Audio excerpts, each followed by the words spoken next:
ये जितने भी लोग आ गए हैं, क्लास आज की स्टार्ट करते हैं। सभी लोग अपना अपना कैमरा जरा ऑन कर लीजिएगा, जितने भी पार्टिसिपेंट्स हैं। ठीक है।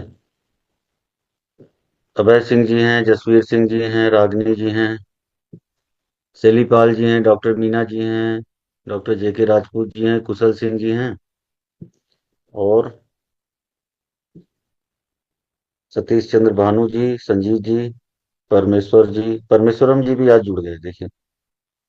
परमेश्वरम जी, कैसी तबीयत है आपकी? देखिए बढ़िया परमेश्वरम गुरु जी। भाई।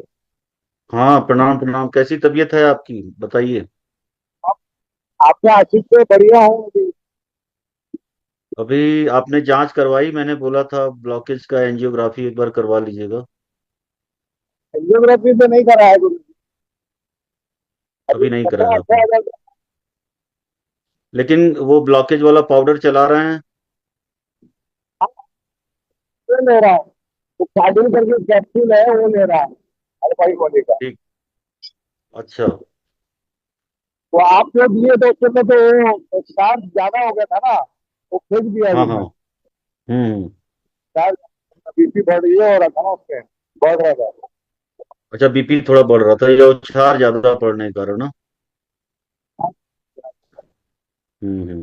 उसमें ये उछार ज्यादा डाल दिया था आपने। गलती से हो गया ना आपने ग्राम की जगह पे 100 किलो ले। कोई मेरी बात नहीं। मेरी गलती हो गई समझ। तो उसको डाइल्यूट करके ना, उसको और डाइल्यूट करके वो ब्लॉकेज वाला पाउडर जो है वो आप चलाते रहिए। ठीक है। हाँ गुरु वो भाई। आप चलाते रहिए।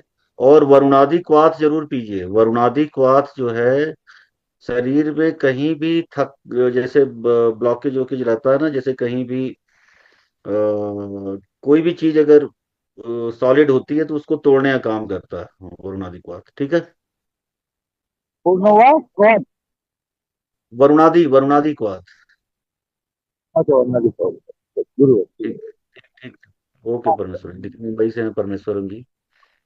ठीक है मीना जी, आप भी वही यूज कीजिएगा, डॉक्टर मीना जी, जो मैंने आपको बता दिया था ना, वो सारी चीजें यूज कीजिएगा। आराम मिलेगा। बाकी ऑपरेशन का आप अपना देख लीजिएगा कैसे क्या बनता है। ठीक है। बाकी ओके ऑपरेशन सर। का आप देख लीजिएगा ओके। अपने हिसाब से। रोगी की उम्र वगैरह जो होती है ना, ये बहुत इंपॉर्टेंट है। ठीक जी है। Sir. Okay sir. Okay okay madam. चलिए, आज का टॉपिक हम लोग स्टार्ट करते हैं। सबसे पहले कुशल जी, आपको बना देते हैं को होस्ट। आपका काम ये रहेगा कि अगर मेरा माइक अगर या किसी कारणवश अगर नेटवर्क चला जाता है तो मुझे ग्रुप में एंटर कर दीजिएगा और मेरा माइक ऑन कर दीजिएगा। ठीक है कुशल जी? जी गुरु जी। ठीक ठीक, आपको भी कर देते हैं। मीना जी, आप भी बन जाइएगा को होस्ट आज की। अगर बाय द वे नेटवर्क जाता है, क्योंकि 9 बजे से मेरी मीटिंग है। 9 बजे से वेबिनार होने वाली है, जिसको सुन करके आप लोग ज्वाइन किए थे, वही मीटिंग आज 9 बजे है, तो मुझे उससे पहले कंप्लीट करना है। जी। हो जाएगा, उससे पहले जी गुरु कंप्लीट हो जी। जाएगा। ओके। देखिए, आज का टॉपिक स्टार्ट करते हैं। सबसे पहले पुरुषों में जो नपुंसकता होती है उसके बारे में बताते हैं। तो पहली जो बीमारी है, इसका नाम है प्रोस्टेट। देखिए, प्रोस्टेट क्या होता है? प्रोस्टेट एक ग्रंथि होती है। पुरुषों के लिंग में सबसे नीचे की तरफ एक ग्लैंड होती है, दो होती हैं। ये सीमेन का निर्माण करती है। सीमेन अर्थात स्पर्म नहीं। स्पर्म बनता है टेस्टिस में, बनने के बाद ब्लैडर में आता है, वहीं पे ये अपना सिक्रीशन छोड़ती हैं, उसके साथ मिक्स होकर के ये सीमेन के रूप में ये बाहर आता है। ठीक है। प्रोस्टेट का जो सिक्रीशन जो होता है, इसके पीछे मेन जो कारण है ज्यादा बनना, ये तीन, पुरुषों के एज को तीन हिस्से में आपको डिवाइड करना पड़ेगा। एक उम्र होती है 15 साल की अवस्था से लेके 25 वर्ष तक की अवस्था, जब तक व्यक्ति अविवाहित रहता है, अनमैरिड रहता है। उस एज में क्या रहती है प्रोस्टेट की कंडीशन? एक, जब वो व्यक्ति मैरिड रहता है, वैवाहिक स्थिति में रहता है, तो क्या रहता है? और एक स्थिति आती है आफ्टर 45 ईयर के बाद, जब व्यक्ति मैथुन क्रिया जब उसकी कम हो जाती है। तमाम कारण है उसके पीछे, जिम्मेदारियां, इधर उधर आना जाना, तो मैथुन क्रिया कम होती है। तो क्या प्रोस्टेट की स्थिति है, ये पहले आप समझिए। होता क्या है, 15 से 25 वर्ष की अवस्था में जब तक व्यक्ति मैरिड नहीं होता, हार्मोन का लेवल हाई रहता है, सारे हार्मोन बढ़े रहते हैं, टेस्टोस्टेरोन वगैरह सारा। और रोगी को क्या होता है, प्रोस्टेट का सिक्रीशन खूब, जिसके किसी किसी इसीलिए बोला गया हमारे आयुर्वेद में ब्रह्मचर्य का पालन करना चाहिए 25 वर्ष तक की उम्र में, तो प्रोस्टेट का सिक्रीशन निकलता नहीं है।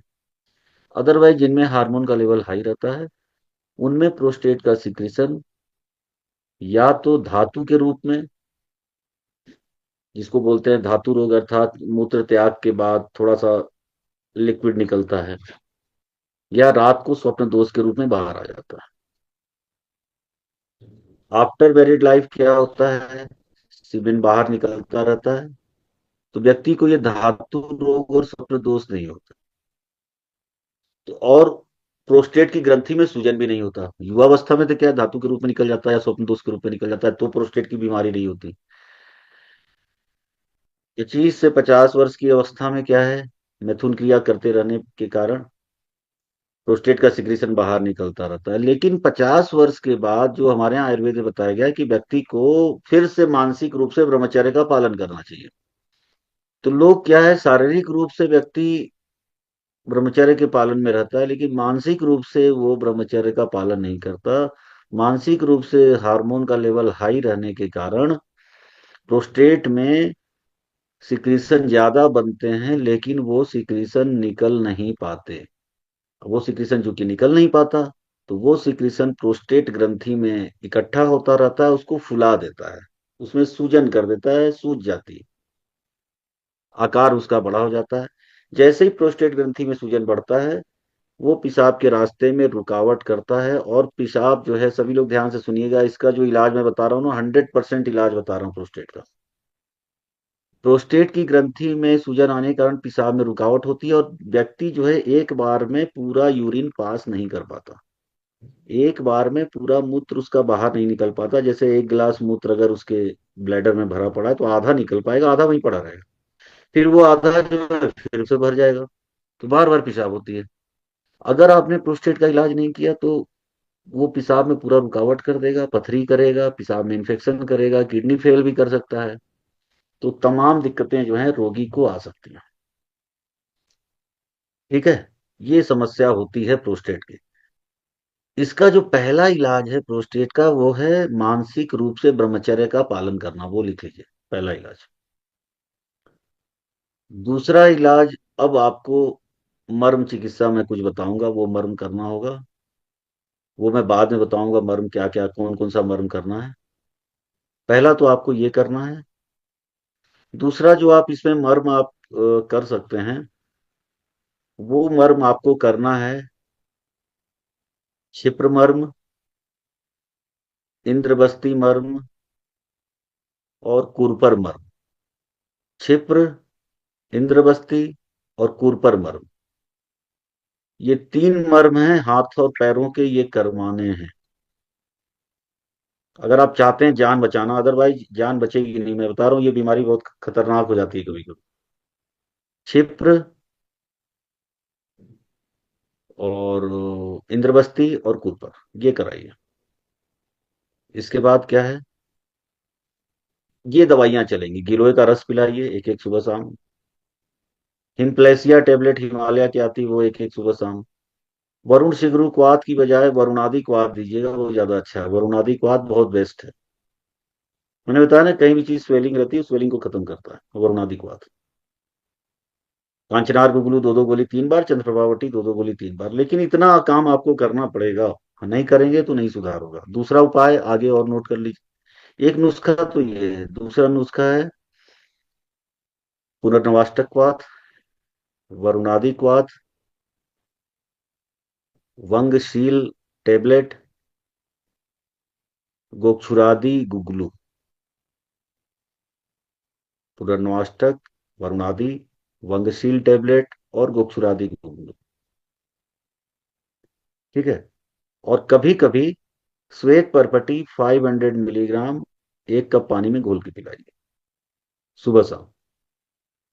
तो ये 5 दवाइयां, या ये 5 दवाइयां, इनमें से कोई आप नुस्खा आप यूज कर सकते हैं। या दोनों में से जो आपको इच्छा लगे आप यूज कर लीजिए, लेकिन इतना देना पड़ेगा। अब हम आते हैं मेन टॉपिक पे। देखिए ये एक नुस्खा है, बहुत इंपॉर्टेंट। रोगी को अगर इरेक्शन में, लिंग में इरेक्शन में दिक्कत होती है, इसको बोलते हैं इरेक्टाइल डिस्फंक्शन। और वीर्य जल्दी बाहर आ जाता है, इसको बोलते हैं अर्ली इजैकुलेशन। इजैकुलेशन इसकी दवा है। ठीक है, क्या क्या दवाई लिखी हुई है इसमें है? कान्हा ढाक, बीजबंद, सिंघाड़ा, ताल मखाना, सफेद मूसली, मुलेठी, सालम पंजा। 8वें नंबर पे लिख लीजिए सालम मिश्री। सालम वाहा लिखा हुआ है, टाइप सही नहीं है।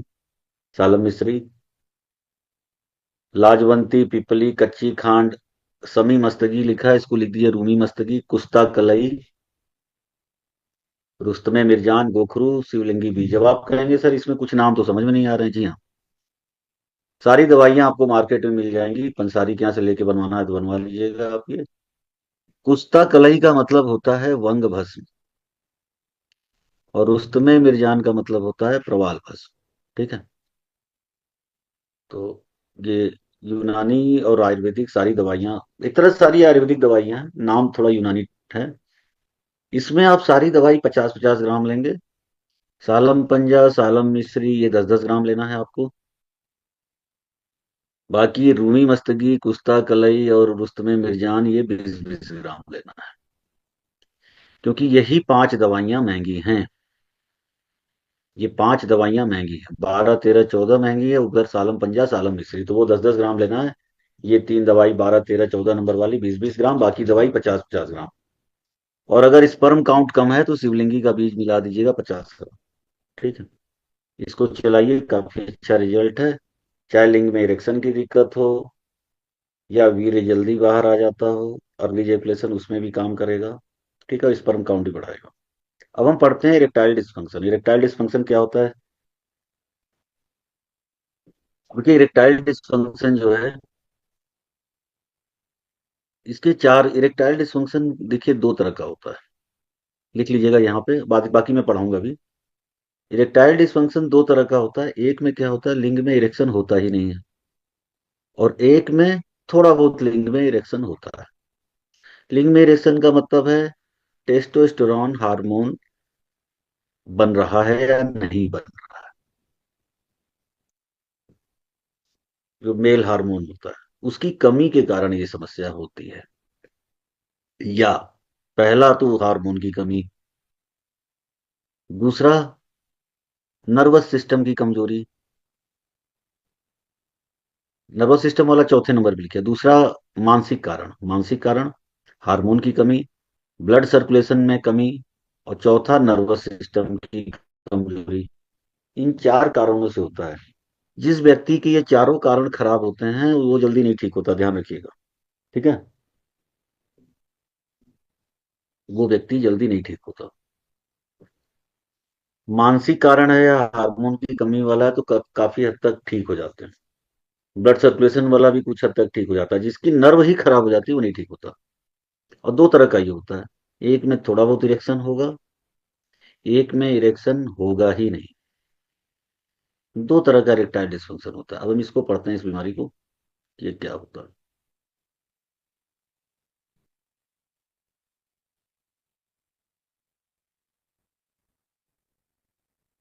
एक सेकंड।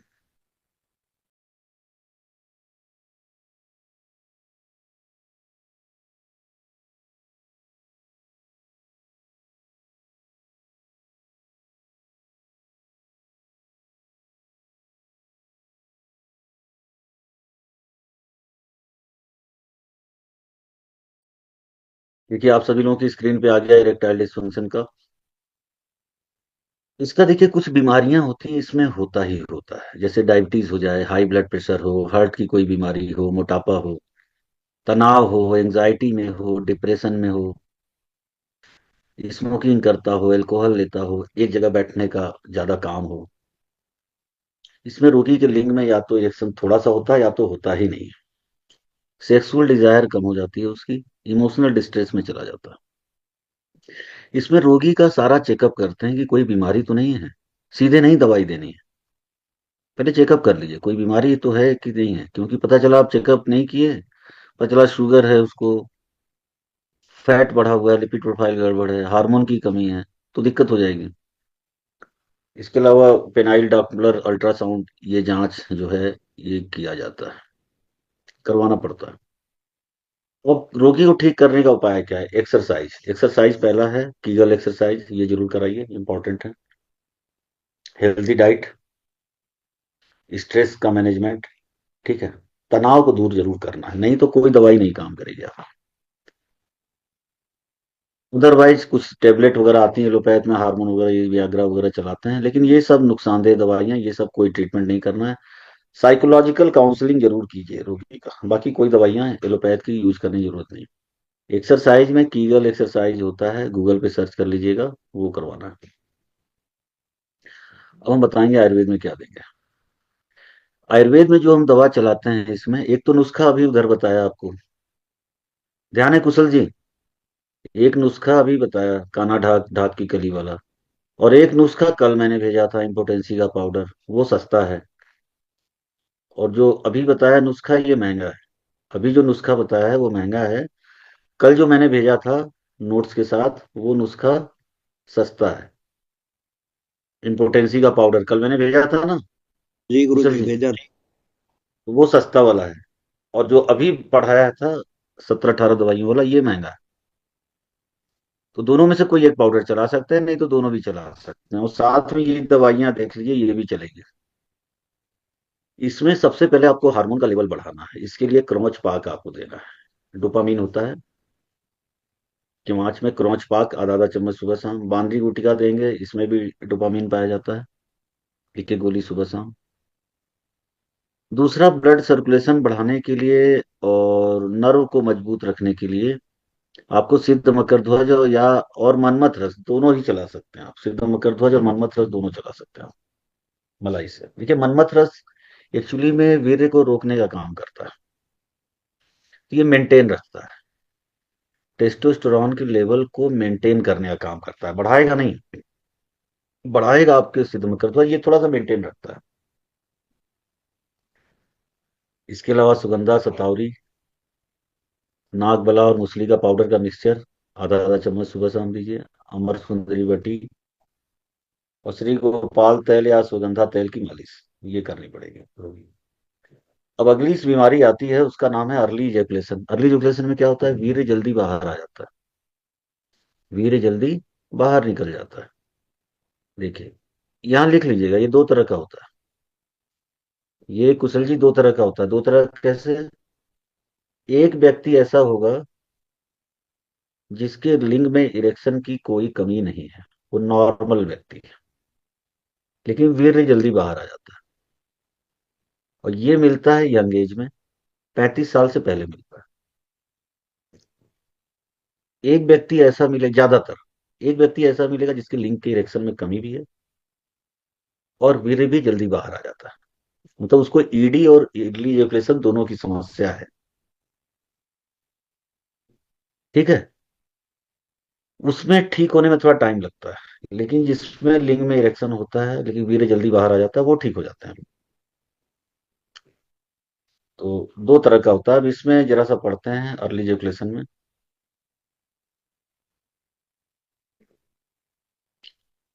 देखिए, अर्ली इजैकुलेशन में क्या होता है, मतलब with in 1 minute of penetration जो है, लिंग से वीर्य बाहर आ जाता है, सीमेन बाहर आ जाता है, प्रीमेच्योर इजैकुलेशन बोलते हैं। इसमें देखिए, पहला कारण है मानसिक कारण। यंग लड़कों में ज्यादातर होता है, यंग जो मैरिड लोग होते हैं उनमें ज्यादा होता है, एंग्जाइटी के कारण, स्ट्रेस के कारण, डिप्रेशन के कारण ये समस्या होती है। कई बार लोगों में हार्मोनल इम्बैलेंस के कारण भी ये समस्या होती है। प्रोस्टेट की बीमारी, प्रोस्टेट क्या करता है? प्रोस्टेट की बीमारी सबसे इंपॉर्टेंट है, ध्यान रखिएगा। जिनको प्रोस्टेट की समस्या होगी, कुशल जी, जी अगर सर। कोई व्यक्ति को प्रोस्टेट की समस्या है तो क्या होगा? हार्मोन इसका मतलब थोड़ा ज्यादा है उसके अंदर, नॉर्मल है, उसके लिंग में इरेक्शन तो होगा। जी जी जी। वो इरेक्शन की थोड़ा। प्रॉब्लम नहीं, क्योंकि हार्मोन रहता है, लेकिन वो हार्मोन क्या है? अब हार्मोन, चूंकि ये बीमारी भी हार्मोन की कमी से होती है, लेकिन इसमें क्या, रोकने की प्रवृत्ति नहीं होती, रुकता नहीं वीर। प्रोस्टेट वाले में क्या होता है कि हार्मोन की कमी नहीं रहती, इसलिए लिंग में इरेक्शन हो जाता है, लेकिन वो प्रोस्टेट की जो ग्रंथि होती है वो ब्लैडर को या आपके लिंग को इरिटेट करती है, बार बार यूरिन जाने की इच्छा होती है, उस कारण से व्यक्ति का वीर्य बाहर आ जाता है। ठीक है। तो इसलिए प्रोस्टेट की समस्या से ये समस्या होती है, तो उस समय आपको ना पहले प्रोस्टेट ठीक करना होगा। पहले प्रोस्टेट की दवाई चलेगी, बाकी ये सब आयुर्वेदिक दवाइयां बाद में देना देना है। अगर शुरू में ही दे देंगे तो उसका प्रोस्टेट बढ़ जाएगा। शुरू में ही अगर आपने चला दिया तो प्रोस्टेट की समस्या हो जाएगी। अगर आपने वीर्य को रोकने वाली दवाई दे दी तो वो दवाई क्या है, पेशाब को भी तो रोकेगी। जी। देखिए, वीर्य को रोकने वाली जो भी दवाई है वो पेशाब को भी रोकेगी, मल को भी रोकेगी, कब्ज को भी रोक कर देगी, और तीसरा जो है मूत्र को भी रोकेगी। पेशाब रुकेगा फिर प्रोस्टेट फिर बढ़ जाएगा। तो पहले प्रोस्टेट का इलाज करो। कोई व्यक्ति अल्कोहल ले रहा है, स्मोकिंग कर रहा है, प्रॉपर डाइट नहीं है, उसको भी होगा। विद इन 1 मिनट जो है स्पर्म सीमेन बाहर आ जा रहा है। रोगी जो है इंटरकोर्स का टाइम बढ़ा नहीं पा रहा, इमोशनल डिस्ट्रेस में चला जाता है, फ्रस्ट्रेशन में, रिलेशनशिप के इश्यूज होते हैं। इसमें भी रोगी की सारी जांच करेंगे, हार्मोन की जांच करेंगे, टेस्टोस्टेरोन, प्रोलैक्टिन। अब देखिए, अब आजकल क्या हो रहा है, सारा उल्टा चल रहा है दुनिया में। मुझे तो लग रहा है और दुनिया ही उलट पुलट होने वाली है। आजकल क्या हो रहा है कुशल जी, पुरुषों में टेस्टोस्टेरोन हार्मोन की मात्रा ज्यादा रहनी चाहिए, और महिलाओं में प्रोलैक्टिन की। तो अब उल्टा हो रहा है। अब लड़कों की आजकल जांच करा रहे हैं, प्रोलैक्टिन की मात्रा बढ़ रही है लड़कों में, टेस्टोस्टेरोन कम हो रहा है, और लड़कियों में टेस्टोस्टेरोन की मात्रा बढ़ रही है। जी गुरु जी, इसलिए सेक्स एड करवाने की सोचते हैं सब, बहुत हाँ। सारे केस। तो वो तो ये इतना तेज ये समस्या ये बढ़ रहा है, हार्मोन का लेवल पूरा इंटरचेंज हो रहा है। बहुत ही समस्या हो रही है। तो इसमें पुरुषों में भी इम्पोर्टेंसी हो रही है और महिलाओं में भी हो रही है। खैर, जो होना है वो तो होगा ही।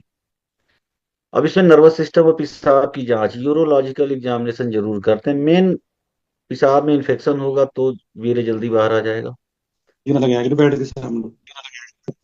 कोई और भी समस्या होगी तो उसमें भी वीर्य जल्दी बाहर आ जाएगा। ठीक है। तो अब क्या क्या देखिए, इसमें थेरेपी करते हैं, behaviour therapy, start stop technique. Start stop technique में क्या होता है कि जब वीर्य बाहर निकलने वाला रहे तो उस समय रोगी को बोलते हैं कि ध्यान अपना हटा ले, तो वीर्य कुछ देर के लिए रोक देता है। स्क्वीज मेथड एक होता है। बाकी इसमें एसएसआरआई वाली कुछ दवाइयां होती हैं, वो दिमाग पे काम करती हैं, वो दवाइयां कभी कभी चलाते हैं। एक्सरसाइज करवाइए, वही कीगल एक्सरसाइज, तनाव दूर रखिए, खाने पीने का ध्यान रखिए। अर्ली इजोकुलेशन जो है, सही सही तरीका आप नहीं इलाज कराएंगे तो नहीं ठीक होगा। जैसे इसमें अगर आपने ऐसी दवाई चला दी जो स्पर्म ज्यादा बनाए, वीर्य ज्यादा बनाए, ऐसी दवाई अगर आपने चला दी ना, तो पता चला वीर्य बाहर निकल गया। मरीज आया आपके पास, कुशल जी, ये बोले वीरा वीर्य जल्दी बाहर आ जाता है, तो उसको रोकने वाली दवाई देनी है। जब रोगी ये बोले जी मुझे दोनों समस्या है, तो दोनों वाली दवाई देनी है। उल्टा, हमारे आयुर्वेद के वैद्य क्या कभी इसमें सिद्ध मकरध्वज दोनों में चला देते हैं, दोनों में नहीं चला। अब अगर मानसिक तनाव है, मैंने बताया था मानसिक तनाव वाले ठीक हो जाते हैं, उसको केवल केवल मैं तो ब्रेन का काढ़ा दे देता हूँ, उसी से ठीक हो जाते हैं। 400 केस मैंने ऐसे ही ठीक किए कि ब्रेन वाला काढ़ा दे दिया यंग लड़कों को, और ना सुगंधा दिया ना सतावरी, कोई दवाई नहीं दी। जो लोग 35-40 साल से ऊपर वाले रहते थे उनको देते थे बाकी दवाइयां, जैसे कामिनी विद्रावण रस, इसमें अफीम मिला होता है। अफीम क्या रोकेगा? शिला प्रभंग टेबलेट है, दो दो सुबह शाम। मदनानंद मोदक मुल्तानी कंपनी की आती है, आधा आधा चम्मच सुबह शाम दीजिए। अकर करभादी पाउडर एक आता है, इसमें जायफल, अकरकरा और भांग होती है। ये भी वीर्य को रोकता है। ध्यान रखिए, ये लिंग में इरेक्शन नहीं करेगा, न कामनी विद्रावण रस करेगा, ये रोकेगा। ठीक है। रोकने वाली दवाई है। या जाति फलादी वटी या अकर करभादी टेबलेट। 5 और 6 नंबर वाली दवाइयां लगभग लगभग एक जैसी हैं। कभी कभी दोनों चला देते हैं, कभी एक ही दोनों में से एक चलाते हैं। मतलब 3 दवाइयां हैं, 3 में से कोई 2 चलाते हैं या कोई एक ही चला देते हैं। ठीक है। अकर करवादी टेबलेट के नाम से जाति फलादी बटी मिलती है। तो इतनी दवाइयां चलती। देखिए, जायफल हो गया, अकरकरा, भांग और अफीम, ये चार दवाइयां जो है वीर्य को रोकने का काम करती हैं। ठीक है।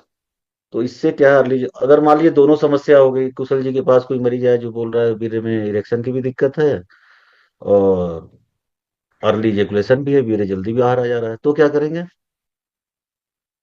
तब आप सबसे पहले आप उसको देंगे इरेक्शन को ठीक करने वाली दवाई। ये कौन सी? ये सिद्ध मकर ध्वज दे दीजिए, मनमथ रस दे दीजिए। सिद्ध मकर ध्वज, मनमथ रस और क्रोच पाक चला चला दिए। क्रोच पाक, सिद्ध मकर ध्वज, मनमथ रस, ये तीन दवाई दे दिया। इधर से आप क्या कीजिए, कामनी विद्रावण रस एक टेबलेट कर दीजिए रात में, और अकर करभादी पाउडर ये चला दीजिए आधा आधा चम्मच सुबह शाम, बस इतनी दवाई देनी है। ठीक है, तो ऐसे करके कॉम्बिनेशन जो है बनाया जाता है। अगला कंडीशन है स्पर्म काउंट कम होना, ओलिगोस्पर्मिया। इसमें क्या करेंगे ओलिगोस्पर्मिया में?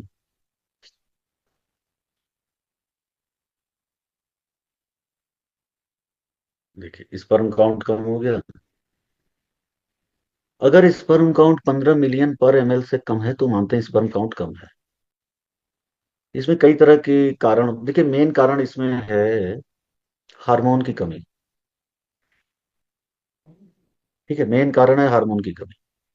दूसरा, वातावरण में जो टॉक्सिन भरे पड़े हैं उसके कारण। तीसरा, लाइफ स्टाइल, स्मोकिंग, एल्कोहल, मोटापा।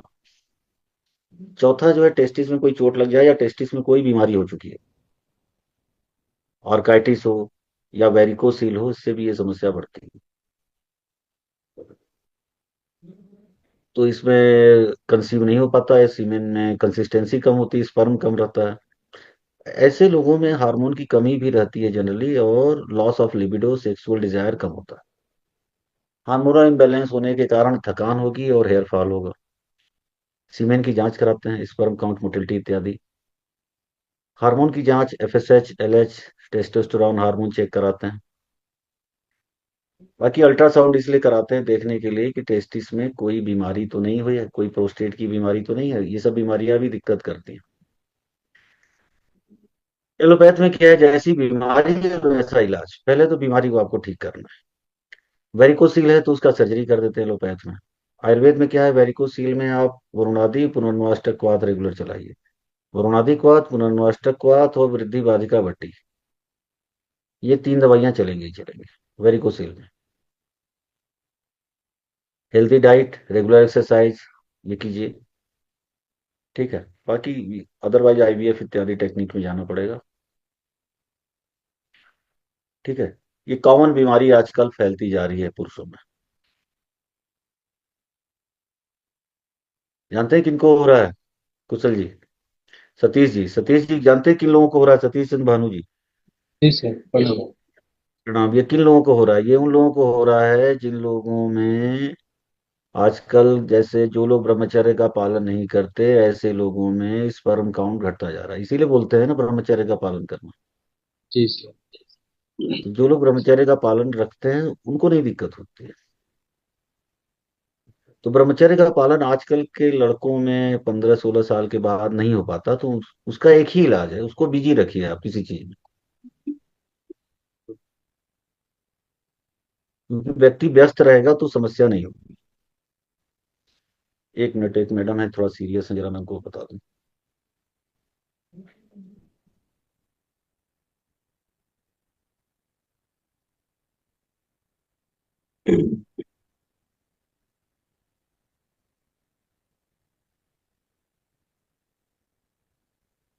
ठीक है। अब देखिए, स्पर्म काउंट कम हो गया, इसके अंदर टेस्टिस में कोई बीमारी है, तो सबसे पहले पुष्प धनवा रस चलेगा। एक एक गोली 3 बार शहद से। मूसली और गोखरू का पाउडर दीजिए, आधा आधा चम्मच सुबह शाम। अमृत भल्लातक या नारसिंग पाउडर, आधा आधा चम्मच सुबह शाम। कैप्सूल स्पीमेन चला दीजिए हिमालय का।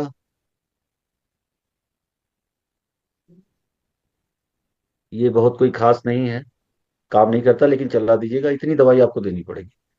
इसके अलावा फलघृत भी देते हैं, ध्यान रखिएगा। एक नुस्खा और है, अच्छा हाँ, वो जो जितने पाउडर पहले मैंने बता रखे हैं, कल वाले पीडीएफ के पाउडर और आज जो बताया वो, एक नुस्खा और जरा सारा आप सभी लोग जरा लिख लीजिए तो। ठीक है, जो भी पार्टिसिपेंट है सभी लोग लिख लीजिए। उसमें क्या कीजिएगा आप लोग, एक सेकंड। उसमें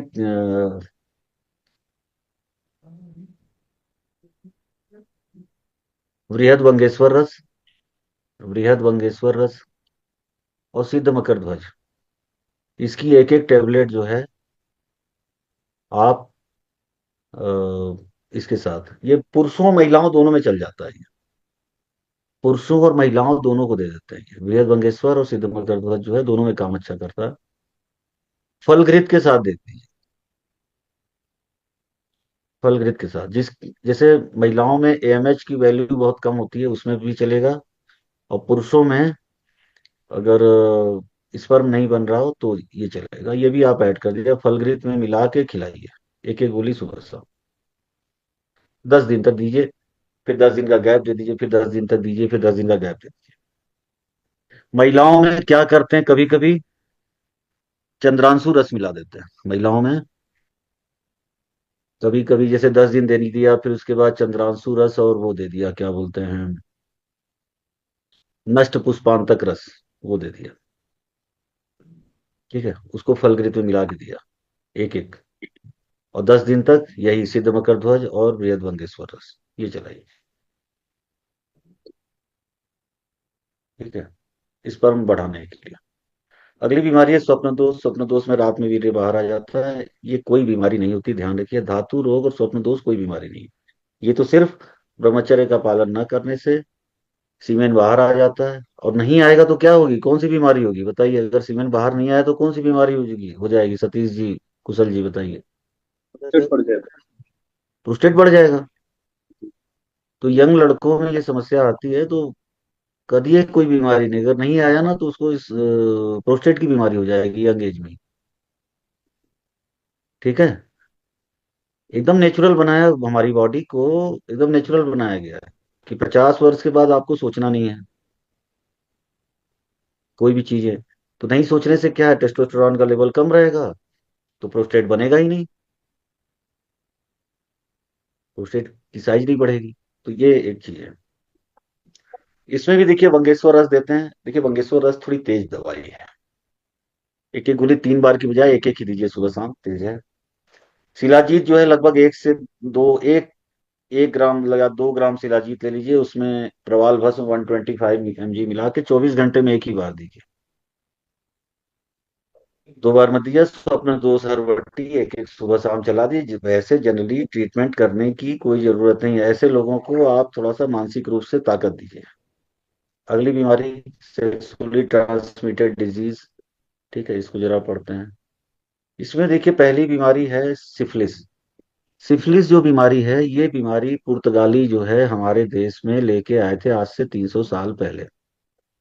सिफिलिस बीमारी, इसको फिरंग रोग बोलते हैं। ये बीमारी सन 1980 में हमारे देश से खत्म हो चुकी है।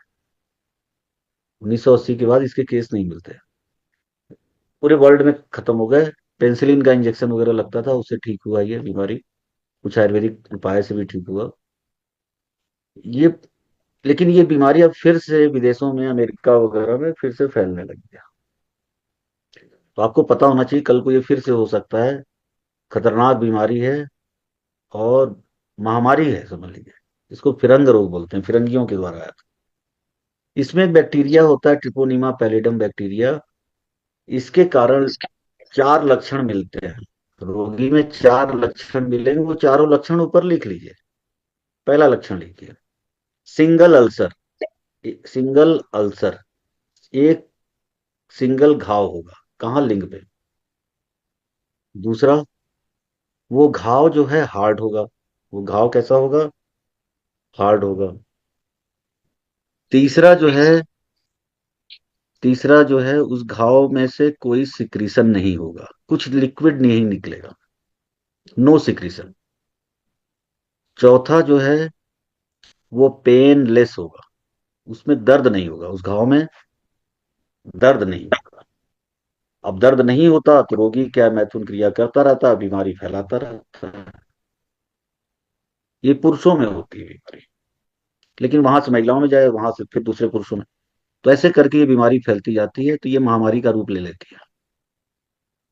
इसका जो दवाई मैंने बताया, ये बहुत इंपॉर्टेंट दवाई है। मेरे पास 2 केस अभी तक केवल आए थे इस बीमारी के, और काफी कंट्रोल में थे। तो वो सब, उन सबको 1980 से पहले हुआ था। और जब हुआ था तब गवर्नमेंट ने इसका ट्रीटमेंट बंद कर दिया था, दिखा दिया ऑन पेपर कि हमने इरेडिकेट कर दिया। फिर भी मिलता है, जैसे पोलियो है, इरेडिकेट कर दिया वर्ल्ड में, लेकिन पोलियो आज की डेट में भी कहीं ना कहीं कुछ एक केस आ जाते हैं। इसमें भी ये दवाई चलेगी, रस माड़ी के रस कर्पूर गिलोय सत्व प्रवाल पिष्टी, इसका मिक्सचर सुबह शाम शहद से दीजिए। रस कर्पूर ध्यान से दीजिएगा, या तो इसको कैप्सूल में भर के दीजिएगा, ये दांत को नीला कर देता है थोड़ा सा, ठीक है। वैसे मैं देता था तो मेरे मरीज ने तो कंप्लेन नहीं किया कभी, लेकिन अब लोग कंप्लेन करते हैं, किसी किसी बीमारी में चलता है। पंचवलकल काढ़ा देना है, बहुत इंपॉर्टेंट है। घाव कहीं भी हो, इसको दे देना है आंख बंद करके। खदिरा रिष्ट 4-4 चम्मच सुबह शाम आधे कप पानी में घोल के। स्वर्ण वसंत मालती रस एंटीबायोटिक है आयुर्वेद की, एक एक सुबह शाम ये जरूर चलेगी। सोप चिन्यादी पाउडर आधा आधा चम्मच सुबह शाम चलेगा, ये भी एंटीबायोटिक की तरह काम करता है। इसके अलावा षडंग पानी, वो जरूर दीजिएगा, वो इम्यूनिटी बढ़ाता है। अगली बीमारी उपदंश। उपदंश का जो लक्षण होगा, कुशल जी, संतोष जी और सतीश जी, सभी लोगों को बताना चाहूंगा, ये जो उपदंश है, इसके जो चारों लक्षण होंगे, वो चारों लक्षण फिरंग का जस्ट उल्टा होगा। क्या होगा? उसमें सिंगल अल्सर घाव, है, इसमें मल्टीपल अल्सर। पहला बताइए सतीश जी, पहला क्या होगा? सिंगल अल्सर इसमें रहता है, इसमें मल्टीपल अल्सर हो गया। हाँ, छोटे छोटे मल्टीपल घाव रहेंगे। दूसरा क्या था? पेन, पेन स्टेनलेस था तो इसमें पेन हो गया। ये पेनफुल होगा। तीसरा? जी। तीसरा, इन्फेक्टेड नहीं होता है, ये इन्फेक्टेड होता है। नहीं, इन्फेक्टेड होता है। मतलब नहीं, वो उसमें से सिक्रीशन नहीं निकलता, इसमें से सिक्रीशन निकलेगा। जी। ठीक है। इसमें से एक चीज और शायद नहीं बताया, तो वो सॉफ्ट होता है या हार्ड? नहीं, वो हार्ड होता है, ये सॉफ्ट होता है, ये लिख लीजिए। वो उसमें हार्ड होगा, जिसमें जो घाव होगा ना, सिफिलिस में हार्ड होगा, तो उसको हार्ड सैंकर बोलते हैं। इसमें सॉफ्ट होता है घाव, इसलिए पस निकलता रहता है पानी, तो ये सॉफ्ट होता है। ठीक है। और ये बीमारी पाई जाती है, आज की डेट में ये बीमारी पाई जाती है और ठीक भी हो जाती है। और यही 4 अंतर होता है उसका अपोजिट। अब देखिए, हम लोग अगली बीमारी पढ़ते हैं, बेसिलस ड्यूक्रे। ये बैक्टीरिया इसके कारण होता है। देखिए, ये जो बैक्टीरिया, इसका नाम है बेसिलस ड्यूक्रे, इस बैक्टीरिया के कारण होता है। ठीक है। पेनफुल जेनाइटल अल्सर है, बस ये ध्यान रखिए, पेनफुल होता है। और छोटे छोटे घाव होते हैं इसमें। सेक्सुअल कांटेक्ट से बढ़ता है, पुअर हाइजीन से, सब ट्रॉपिकल समुद्र के किनारे वाले जितने देश हैं, गर्म प्रदेश, वहां फैलता है ज्यादा। स्किन टू स्किन कांटेक्ट से ये फैलता है। पेनफुल सॉफ्ट जेनाइटल अल्सर होगा। अब इसमें क्या होता है, लिंग के आस पास जो है, जो लिम्फ नोड होते हैं, उसमें सूजन हो जाती है, हार्ड हो जाता है, ब्यूबो बन जाता है, पस निकलता है। जहां भी घाव होता है लिंग में, पस निकलेगा। और ये इन्फेक्शन एक से दूसरे व्यक्ति में व्यक्ति फैला सकता है। लेकिन ये ज्यादा महामारी नहीं लेता ये। क्यों? क्योंकि रोगी को पेन होता है, इसलिए वो मैथुन क्रिया नहीं करता, पेनफुल होने के कारण, तो इसलिए ज्यादा महामारी के रूप में नहीं फैलता। बाकी ये सारी जांच कराते हैं, इस ग्राम स्टेन माइक्रोस्कोपी कराते हैं, कल्चर भी कराते हैं, बस ये 2 जांच केवल कराई जाती है, 1 और 2। इसमें देखिए, ये दवाई चलती है जिथ्रोमाइसिन एरिथ्रोमाइसिन, इसका रिजल्ट है, ये यही टेबलेट चलाती हैं। अदरवाइज जो ब्यूबो बन गया, जो गांठ बन जाती है लिंग के अगल बगल नीचे लिम्फ नोड पे, इंग्वाइनल रीजन में, तो उसको सर्जरी करके हटा देते हैं। ठीक है। प्रॉपर वुंड केयर जरूरी है, बस। बाकी काउंसलिंग वगैरह जरूरी है कि भाई दूसरे के साथ मैथुन क्रिया इत्यादि न करिए, ये सब आपको समझाना पड़ेगा। अब देखिए, इसमें भी जात्यादि तेल सबसे नीचे, देखिए जात्यादि तेल लगवाएंगे, और पंचवल्कल काढ़े से साफ करना है, या पहले साफ करके फिर जात्यादि तेल लगवा दिया। फिर ये दवाई दीजिए, रस कर्पूर, मल्ल सिंदूर, स्वर्ण वसंत मालती रस, प्रवाल पिष्टी, गिलोय सत्व, इसका मिक्सचर बनाइए। रेशियो मैंने लिखा है कितने कितने मिलीग्राम लेना है, और इसको सुबह शाम शहद से दे दीजिए। ठीक है। अगली बीमारी, ये भी बहुत खतरनाक बीमारी है, इसको गोनोरिया बोलते हैं, इसको सुजाक भी बोला जाता है। इसमें बैक्टीरिया होता है निजेरिया गोनोरी, इसके इन्फेक्शन से होता है, और ये पुरुषों और महिलाओं दोनों को होता है। इसमें पेशाब की नली के रास्ते इन्फेक्शन हो जाता है बहुत ज्यादा इस बैक्टीरिया का, और महिलाओं में पेशाब के रास्ते में भी इन्फेक्शन होता है। इसके अलावा जो वेजाइनल जो रूट है वहां भी इन्फेक्शन हो जाता है, दोनों जगह होता है। इसके अलावा ये मल द्वार, आंख और गले में भी इसका इन्फेक्शन फैल जाता है, यहां तक चला जाता है। बहुत खतरनाक बीमारी, बहुत तंग करता है मरीज को। निजेरिया गोनोरी बैक्टीरिया है, अनप्रोटेक्टेड सेक्सुअल कॉन्टेक्ट से फैलता है। मल्टीपल सेक्सुअल पार्टनर्स जिनके होते हैं उनको होता है, और ये मदर से चाइल्ड में चला जाता है, ध्यान रखिएगा, बच्चे में हो सकता है। इसमें पुरुषों में क्या लक्षण मिलेगा और महिलाओं में क्या मिलेगा? देखिए, पुरुषों में और महिलाओं में ये चीजें तो दोनों दोनों दोनों में मिलेगी। जैसे पेशाब से, पेशाब के रास्ते पस निकलेगा, जलन होगी पेशाब करने में, दर्द होगा। इसके अलावा पुरुषों में टेस्टिस में पेन होगा, लेकिन पेशाब वाले ये लक्षण महिलाओं में भी मिलेंगे। इसके अलावा महिलाओं में वेजाइनल कुछ प्रॉब्लम मिलेगी, जैसे वेजाइनल डिस्चार्ज, वाइट डिस्चार्ज की तरह, पेल्विक रीजन में पेन, नाभि के नीचे पेल्विक रीजन में पेन, अनावश्यक रूप से ब्लीडिंग भी हो सकती है। मल द्वार में एनल डिस्चार्ज, ईचिंग होगा। गले में सोर थ्रोट या लिम्फ नोड बढ़ जाएंगे। एक होता है डिसेमिनेटेड गोनोरिया, इसमें ज्वाइंट पेन, बुखार और स्किन की बीमारी होती है।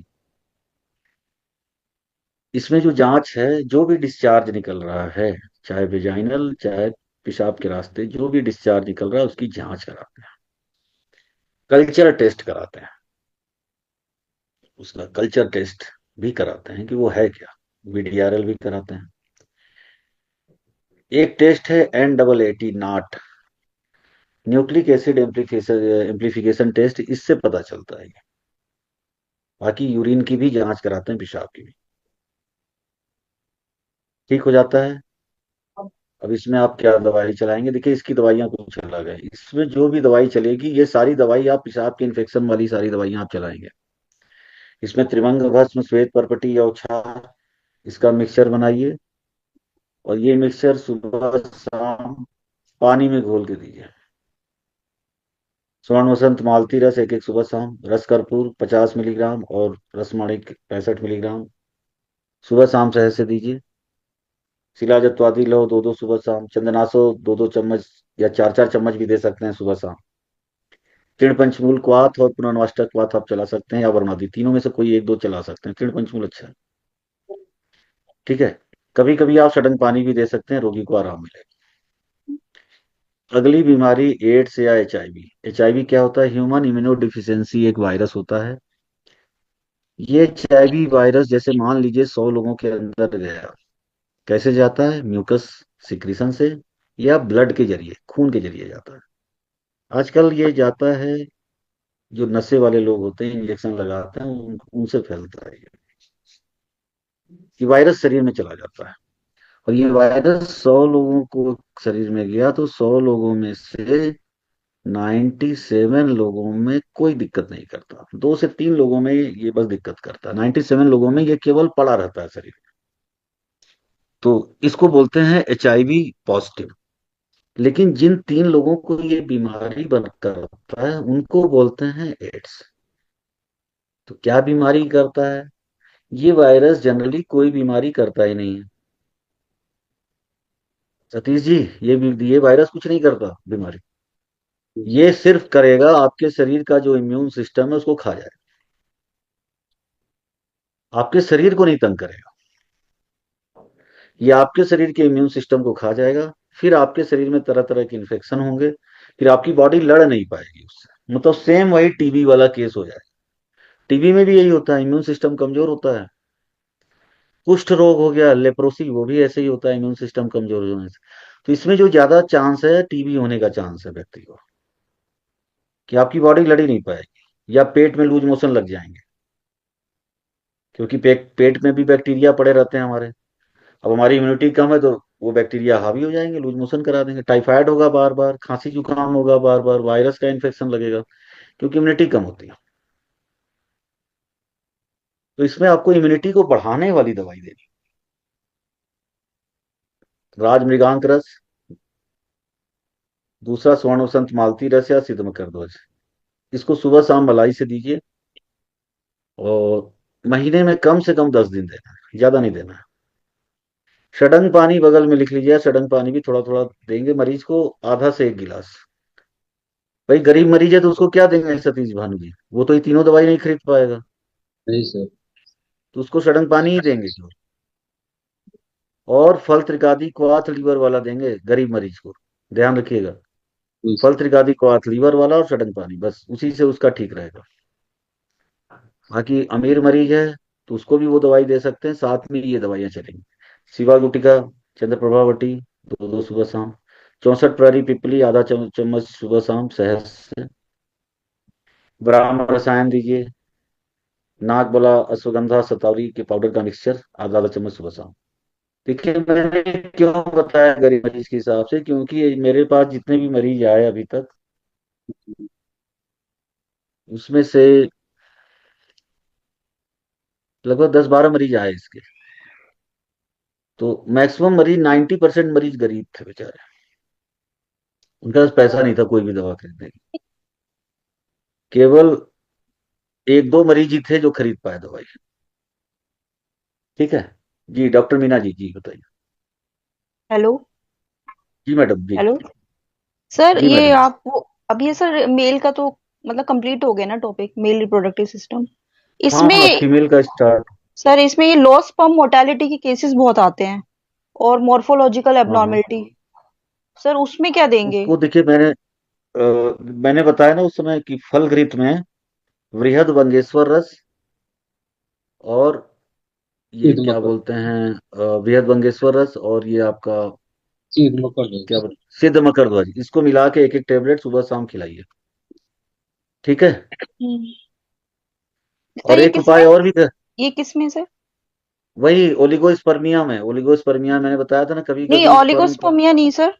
जो जिसमें मोर्टेलिटी रेट कम हो कोई बात जाता है। नहीं, मोटेलिटी लो में भी यही मोर्टेलिटी। देंगे, लो मोटेलिटी में भी यही देंगे। एस्थेनोस्पर्मिया।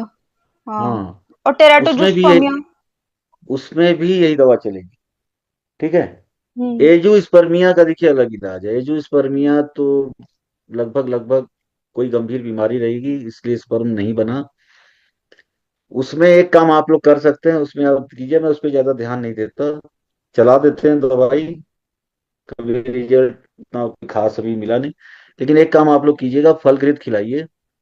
फलगृत हम्म। खिलाने के बाद एक दिन का गैप देकर के विरेचन दिलाइए। 20 ml, 40, 60, 80, 100, 120, 140, इस तरह से फलगृत आपको खिलाना है 7 दिन तक। फिर एक दिन का गैप दे करके तिरवी तवले से विरेचन दे दीजिए, फिर ये सारी दवाइयां चलाइएगा, स्पर्म काउंट इनका नील। ठीक हम्म। है। हम्म। देखिए अब हम पढ़ेंगे फीमेल रिप्रोडक्टिव सिस्टम, महिलाओं की कुछ बीमारी। ठीक है। पहली बीमारी है लिकोरिया, वाइट डिस्चार्ज। ठीक है। वाइट डिस्चार्ज की शिकायत जो होती है, इसके बारे में देखिए, ये 2 तरह का होता है, इसको जरा सा पढ़ते हैं पहले। देखिए लिकोरिया जो होता है, ये 2 तरह का होता है। एक तो नॉर्मल होता है, फिजियोलॉजिकल, ये होता ही होता है। और एक होता है बीमारी वाला, पैथोलॉजिकल। ठीक है। तो नॉर्मल हम कब कहेंगे? नॉर्मल तब कहेंगे जब हार्मोन के चेंजेस हो, जैसे प्रेगनेंसी में हो, या प्यूबर्टी, युवावस्था में, 15-16 साल की जो एज होती है, टीनेजर्स जो एज होती है उसमें, या मेनोपॉज के समय, जब मेंसेस बंद हो जाते हैं, या ड्यूरिंग सेक्सुअल एराउजल। इस समय जो होता है ये फिजियोलॉजिकल होता है, ये नॉर्मल है, इसको, इसका इलाज नहीं करना चाहिए, अपने से ठीक हो जाता है। पैथोलॉजिकल होता है ये जिसमें इन्फेक्शन हो, बैक्टीरिया, फंगस, पैरासाइट, इसका इन्फेक्शन हो, या पुअर हाइजीन हो, या सेक्सुअली ट्रांसमिटेड डिजीज। दिक्कत तब होती है, मैंने क्या देखा है इसमें, एक तो डायबिटीज वालों में तो होगी ही होगी दिक्कत, या जिसका इम्यूनिटी कम है उसमें तो होगी। एक मैंने जो इसमें देखा है सबसे ज्यादा अनुभव किया है इसमें, स्ट्रेस। स्ट्रेस के कारण ये जल्दी ठीक नहीं होता कभी कभी। तनाव दूर रखना बहुत जरूरी है। इसलिए मांसाहारी क्वाथ में कभी कभी चला देता हूँ, जो केस नहीं ठीक होता है उसमें मांसाहारी क्वाथ में ऐड कर देता हूँ। अभी भी दो पेशेंट को भी मैंने, मुझे मैसेज करना, क्लास के बाद करेंगे, उनका भी ऐसे ही केस है, नहीं ठीक हो रहा, तो उसे मांसाहारी क्वाथ ऐड कर देते हैं, क्योंकि तनाव में रहता है रोगी तो नहीं ठीक होता। इसमें अब नॉर्मल एक वेजाइनल डिस्चार्ज होगा, white, yellow, green, foul smelling, itching होगी, इरिटेशन होगा, जलन होगी, पेल्विक रीजन में पेन होगा, डिस्कम्फर्ट होगा, पेशाब करने में यूरिनेशन पेनफुल होगा, या ड्यूरिंग इंटरकोर्स भी पेन होगा, हल्का सा बुखार की तरह भी रोगी महसूस करेगा, ध्यान रखिएगा। अब देखिए इसमें क्या है, वेजाइनल जांच कराते हैं, वेजाइनल स्वैब जो भी होता है जांच, वहां से जो भी सिक्रेशन निकल रहा है उसकी जांच, कल्चर वगैरह तो उनको करवाना है जिनको कि दवाइयां अंग्रेजी देनी है, उनके लिए है, हमारे लिए नहीं। कभी कभी क्या होता है ल्यूकोरिया में, सर्विक्स तक इन्फेक्शन फैल जाता है, सर्विक्स तक मतलब गर्भाशय तक, यूट्रस का जो लो, देखिए एक यूट्रस का एरिया होता है बड़ा, उसके नीचे वेजाइनल एरिया होता है, वेजाइनल एरिया वाला तो ठीक हो जाता है, लेकिन जिसमें कभी कभी मैंने देखा यूट्रस के नीचे जो सर्विक्स का पार्ट है वहां अगर इन्फेक्शन हो जाता है तो वो जल्दी नहीं ठीक होता, तो उसके लिए जांच कराते हैं पैप स्मीयर टेस्ट, सर्विक्स के इन्फेक्शन को पता करने के लिए इसको करवा लेना चाहिए, अगर ना ठीक हो रहा हो तो। बाकी ब्लड की जांच कराइए। एलोपैथ में एंटीबायोटिक, एंटी फंगल, यही सारी चीजें चलती हैं, प्रोबायोटिक्स वगैरह आजकल दे रहे हैं वेजाइनल फ्लोरा ठीक रखने के लिए। इसके अलावा सेंटेड सोप और डाउचेस वगैरह इस्तेमाल नहीं करने हैं, कॉटन के अंडरगारमेंट ये सब यूज करने हैं, ये सब चीजें गाइड करनी पड़ती है। लिकोरिया कॉमन बीमारी है, लेकिन हाइजीन मेंटेन रखना बहुत जरूरी है। अब देखिए ये आयुर्वेद से कैसे ठीक होता है।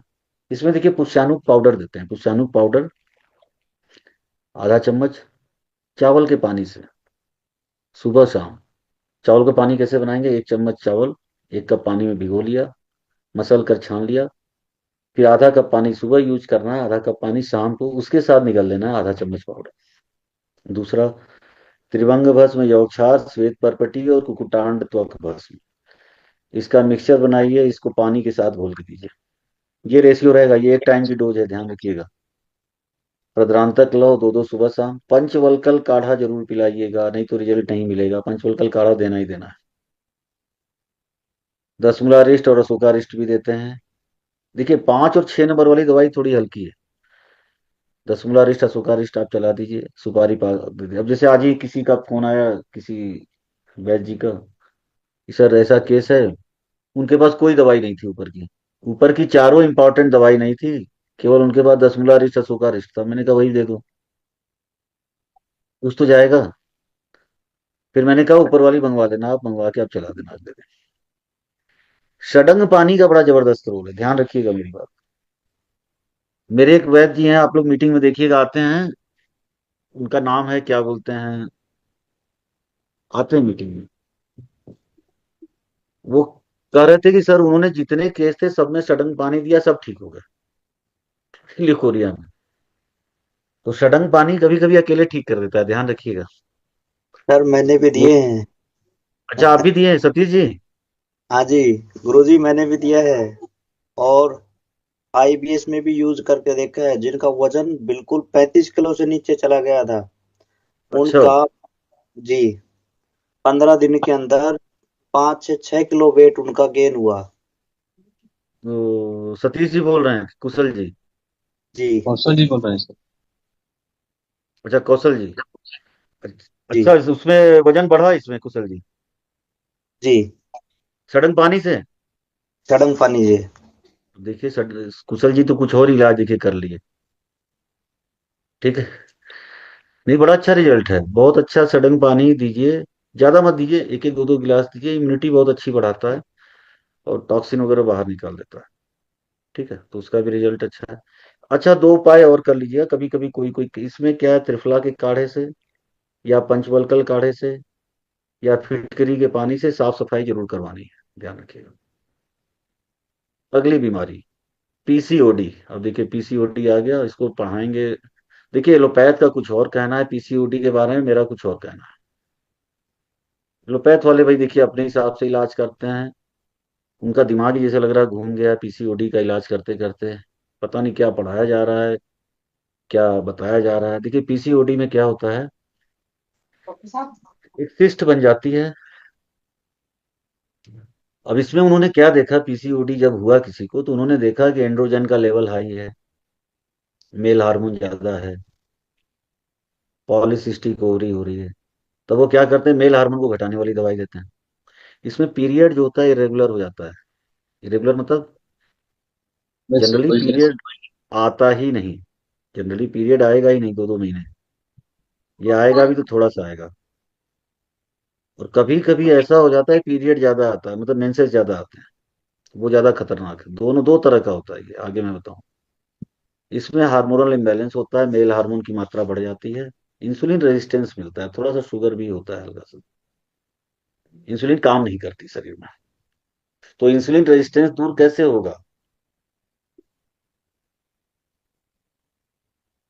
बताइए कुशल जी, जी संतोष गुरुजी। जी, डॉक्टर फल मीना जी, त्रिकादि, बताइए। फल हाँ त्रिकादि फल त्रिकादि। शुक्र देखिए वाला। किसने बताया, कुशल जी बता दिए। देखिए सतीश जी, फल त्रिकादि शुगर वाला ही अकेले इंसुलिन रेजिस्टेंस ठीक कर देगा। अब मॉडर्न साइंस भी तो यही बोल रहा है कि इंसुलिन रेजिस्टेंस से होता है, मतलब इंसुलिन काम नहीं करती।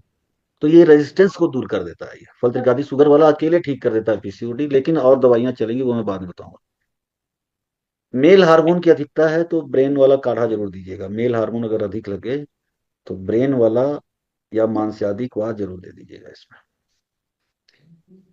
जेनेटिक कारण भी है, मोटापा है, एक जगह लगातार बैठे रहना, आजकल लड़कियां घर में ही रहती हैं, ज्यादातर बाहर आना जाना कम है। इस कारण से होता है। कोई ना कोई गेम्स जरूर खेलना चाहिए, उससे नहीं होता। ठीक है। इसमें मेंस्ट्रुएशन साइकिल इरेगुलर हो जाती है या मिस हो जाता है, कोई पीरियड आएगा ही नहीं। एक्सेस हेयर आने लगते हैं चेहरे में, हिरसुटिज्म, ये थोड़ा सा खतरनाक स्थिति है, तब मतलब पीसीओएस में कन्वर्ट हो रहा है। मुहासे होते हैं, ऑयली स्किन हो जाती है, वजन बढ़ने लगेगा, वजन घटेगा नहीं, बाल पतले होने लगेंगे, बाल्डनेस होगी महिलाओं में, इनफर्टिलिटी होगी, एक आएगा नहीं। ब्लड की जांच कराइए, एलएचएच, एलएच, एफएसएच, टेस्टोस्टेरोन ना बढ़ा हो। ठीक है। इंसुलिन भी कभी कभी बढ़ा हुआ मिलता है, वो भी ठीक नहीं है। प्रोलैक्टिन का भी बढ़ना ठीक नहीं है। ये तीनों चीजें बढ़ी हुई मिलेंगी, ये गड़बड़ है। ब्लड ग्लूकोज चेक कीजिए, अल्ट्रासाउंड कराते हैं, इससे पकड़ पकड़ में आता है कोई बीमारी तो नहीं है। ठीक है। थायराइड की भी जांच कराते हैं। रेगुलर एक्सरसाइज करवाइए, वेट को ठीक रखिए।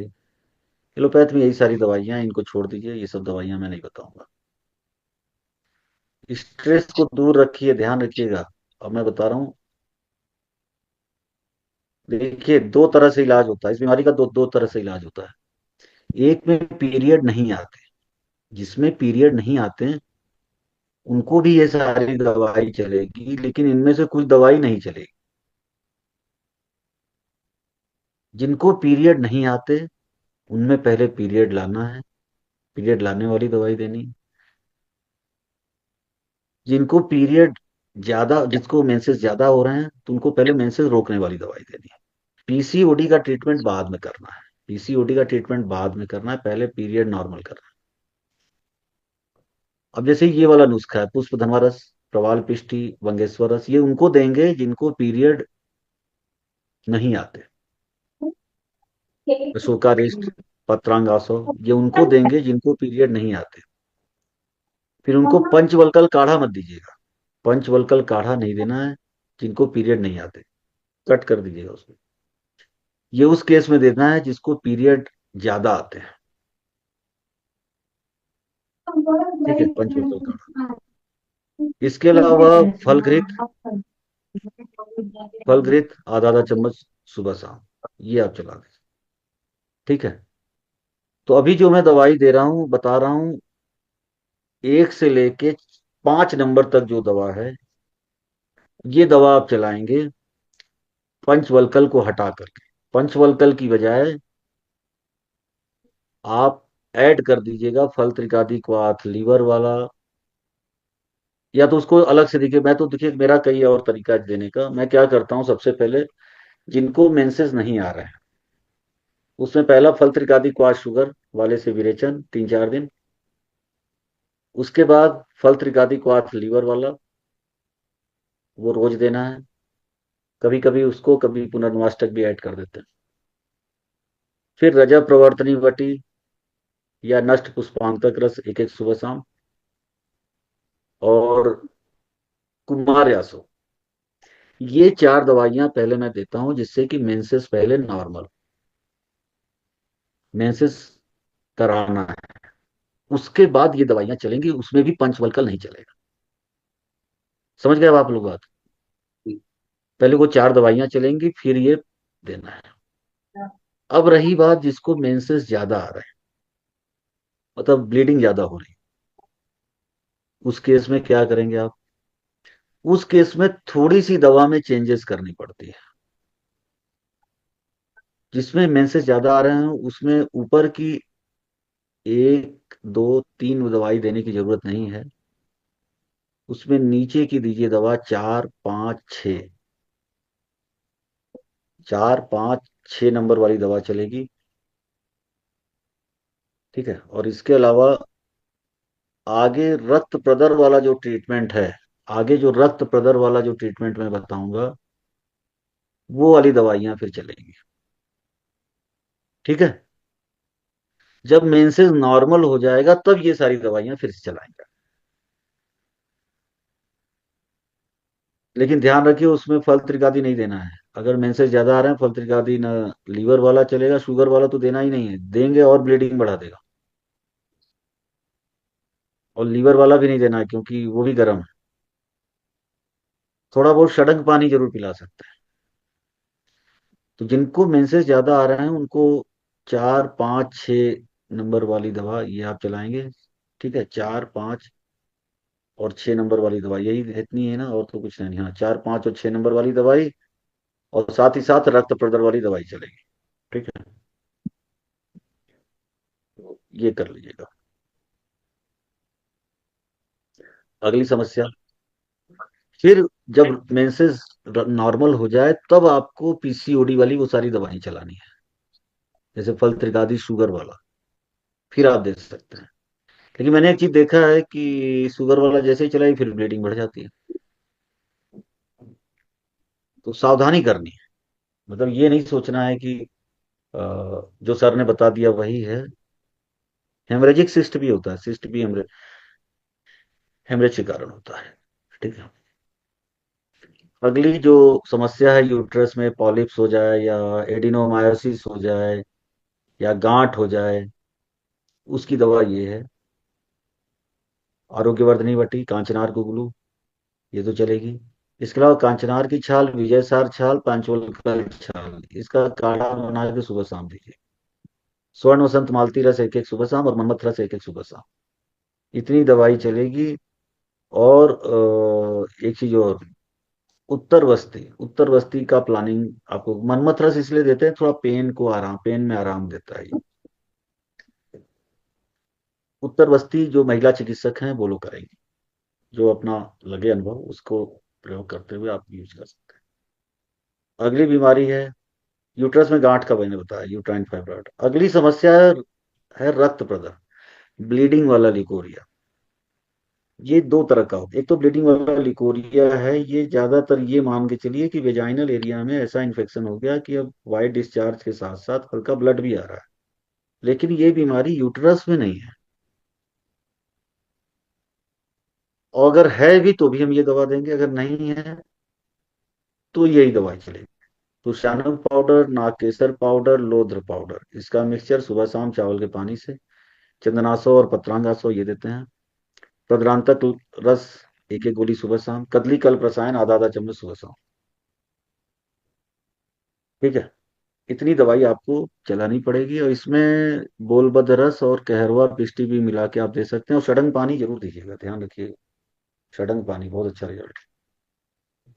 अगली बीमारी मेनोरेजिया और मेट्रोरेजिया, इसको जरा पढ़ते हैं।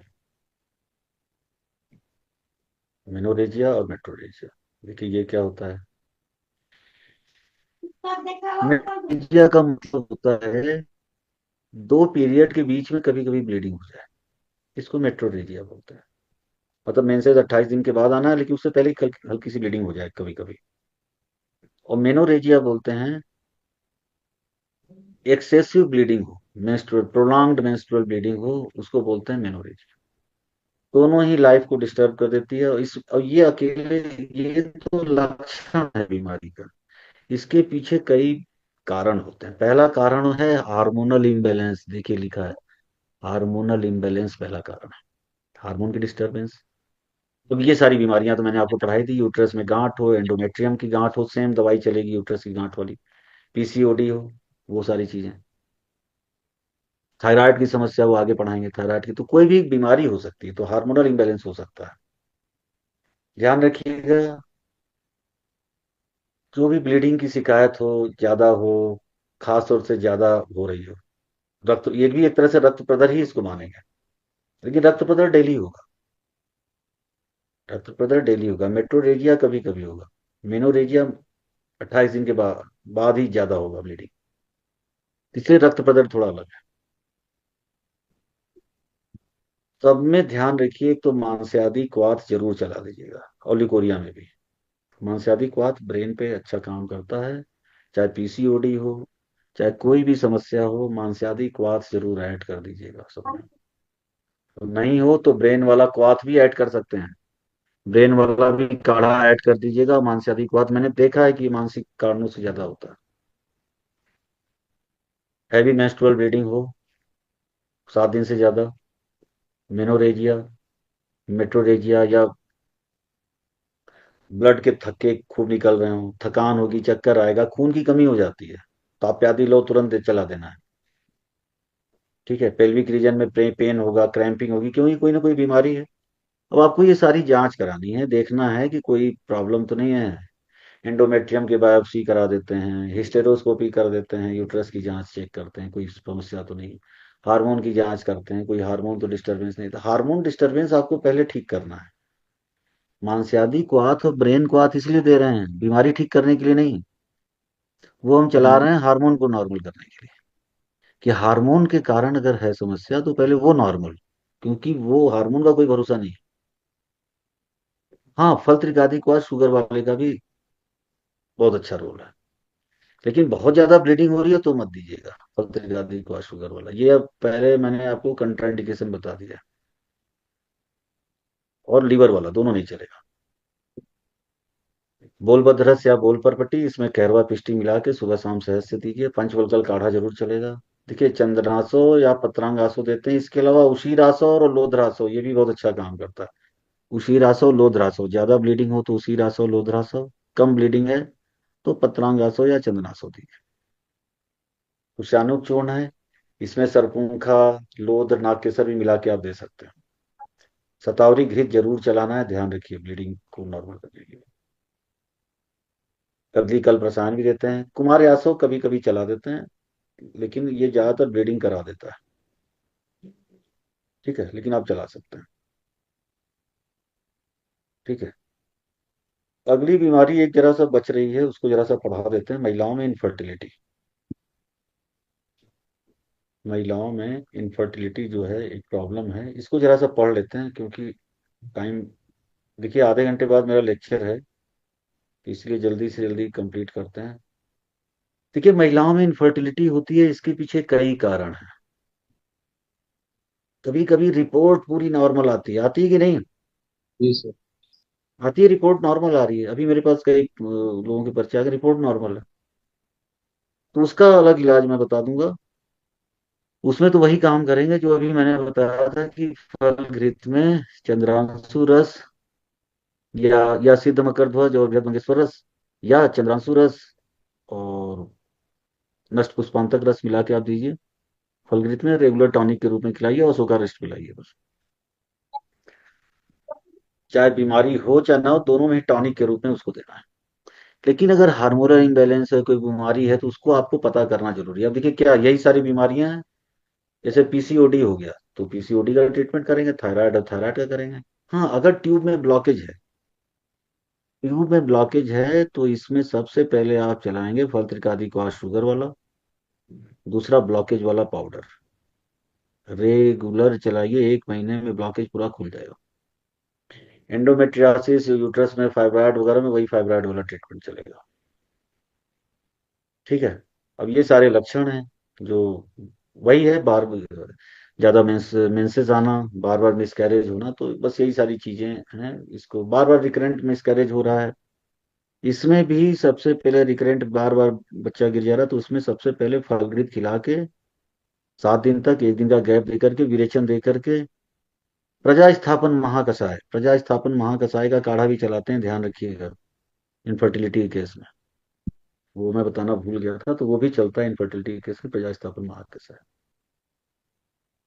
ठीक है, लिखते रहिएगा कहीं ना कहीं, क्योंकि ये सब चीजें बार बार कोई बताएगा नहीं।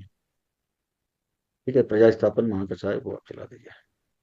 गर्भपाल रस भी देते हैं, और शुरू में ही चला देते हैं थोड़ा सा। ठीक है। बाकी ये सब हार्मोन की जांच, अल्ट्रासाउंड, हिस्टेरोसल्पिंजोग्राफी, इससे पता चलता है ब्लॉकेज का। फेलोपियन ट्यूब में कहीं ब्लॉकेज तो नहीं हो गया है, ये सब चीजें। पीसीओडी सबसे मेन समस्या है।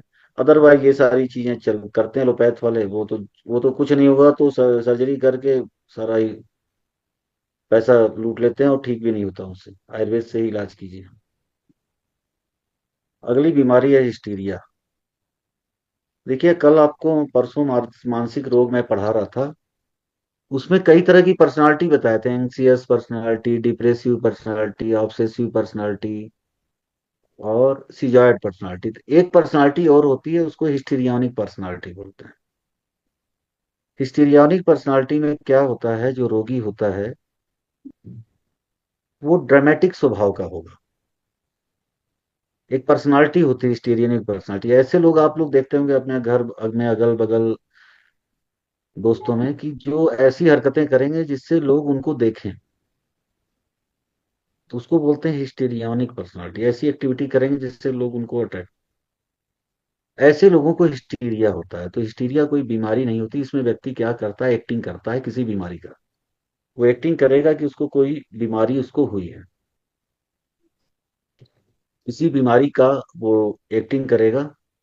जैसे मिर्गी के दौरे का एक्टिंग करेगा, मिर्गी के दौरे का एक्टिंग करेगा, लकवा का एक्टिंग करेगा, सांस फूलने का एक्टिंग करेगा, कुछ न कुछ बीमारी की एक्टिंग करेगा।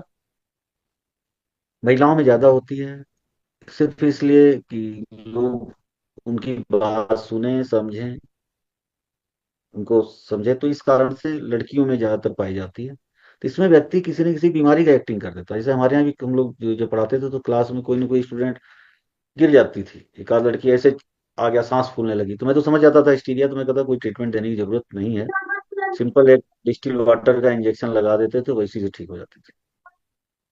हाँ, ये अटैक तभी होगा, अकेले नहीं होगा। जब 10-20 लोग रहेंगे तभी होगा, ध्यान रखिए, क्योंकि ये बीमारी है नहीं, ड्रामा है। तो इसका इलाज जल्दी करने की जरूरत नहीं है। फिर भी आप चाहें तो मांसपेशी क्वाथ या ब्रेन क्वाथ चला दीजिए, जिससे वो व्यक्ति दोबारा अटैक ना करे। उसको बता दीजिए कि भाई तुम्हारे बारे में सब पता चल गया, तुम जानबूझ के ये प्रॉब्लम करते हो, तो वो मरीज फिर दोबारा नहीं करेगा। स्मृति सागर रस चाहे तो एक एक गोली चला दीजिए। वात कुलांतक देना है तो 5 दिन से ज्यादा मत दीजिएगा। स्मृति सागर 10 दिन से ज्यादा देने की जरूरत नहीं है। मांसपेशी क्वाथ 10-15 दिन से ज्यादा देने की जरूरत नहीं, बस। ये कोई बीमारी नहीं होती हिस्टीरिया, ध्यान रखें। इसमें ड्रामा करता है मरीज, एकाएक ड्रामा कर देगा। अगली बीमारी है थायराइड। देखिए भाई, थायराइड भी कोई बीमारी नहीं है सर। कहें सर आप ऐसी बीमारी पढ़ा रहे हैं जो बीमारी नहीं है, तो ऐसी बीमारी पढ़ाने से फायदा क्या? उनका मैं जागरूक कर रहा हूँ ना आपको। थायराइड क्यों नहीं है बीमारी, ये समझिए।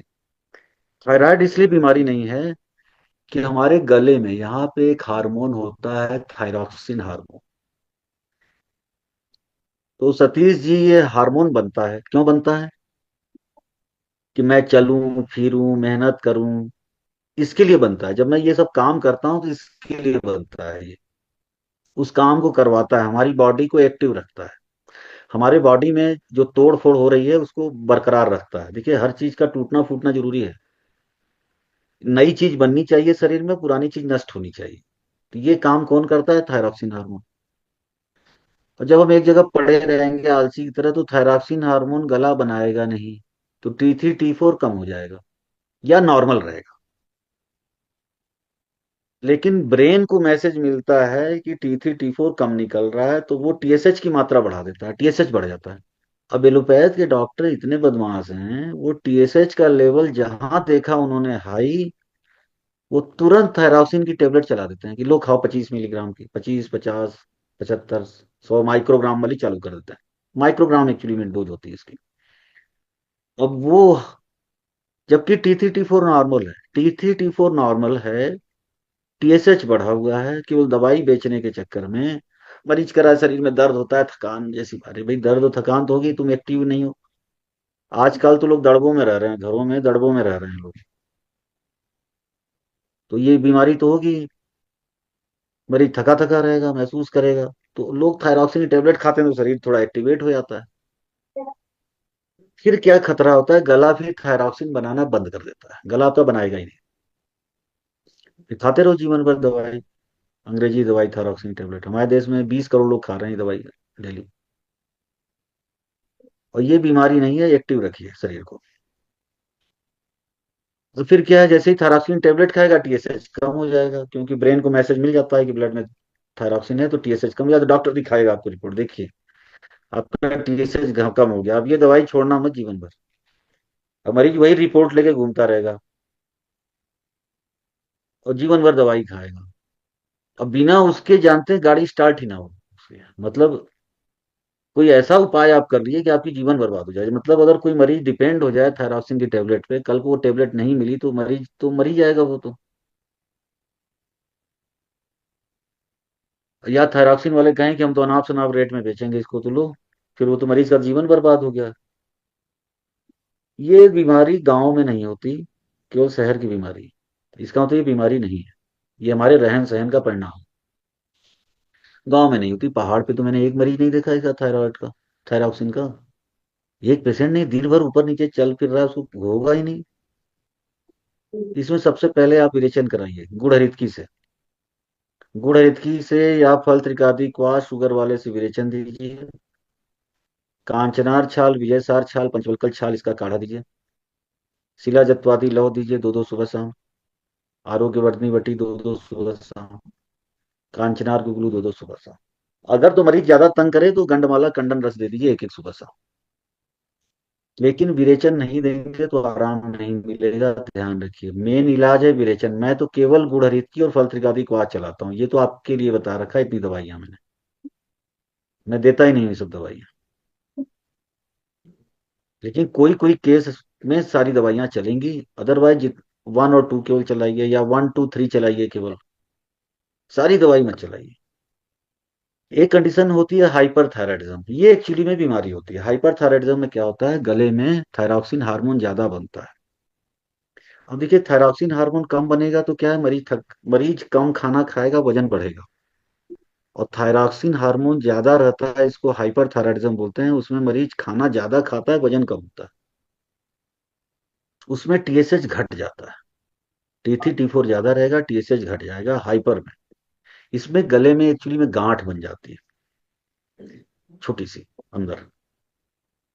इसमें आप गुड़ हरितकी से विरेचन आपको नहीं देना है, ध्यान रखिए। अगर रोगी मजबूत है तो दीजिएगा गुड़ हरितकी से विरेचन, अदरवाइज मत दीजिएगा। बाकी सारी दवाई चलेगी, गंडमाला कंडन रस भी उसमें चलेगा। सेम दवाई से दोनों ही ठीक हो जाते हैं। हाइपरथायराइडिज्म एक्चुअली में बीमारी है, वो ठीक हो जाता है।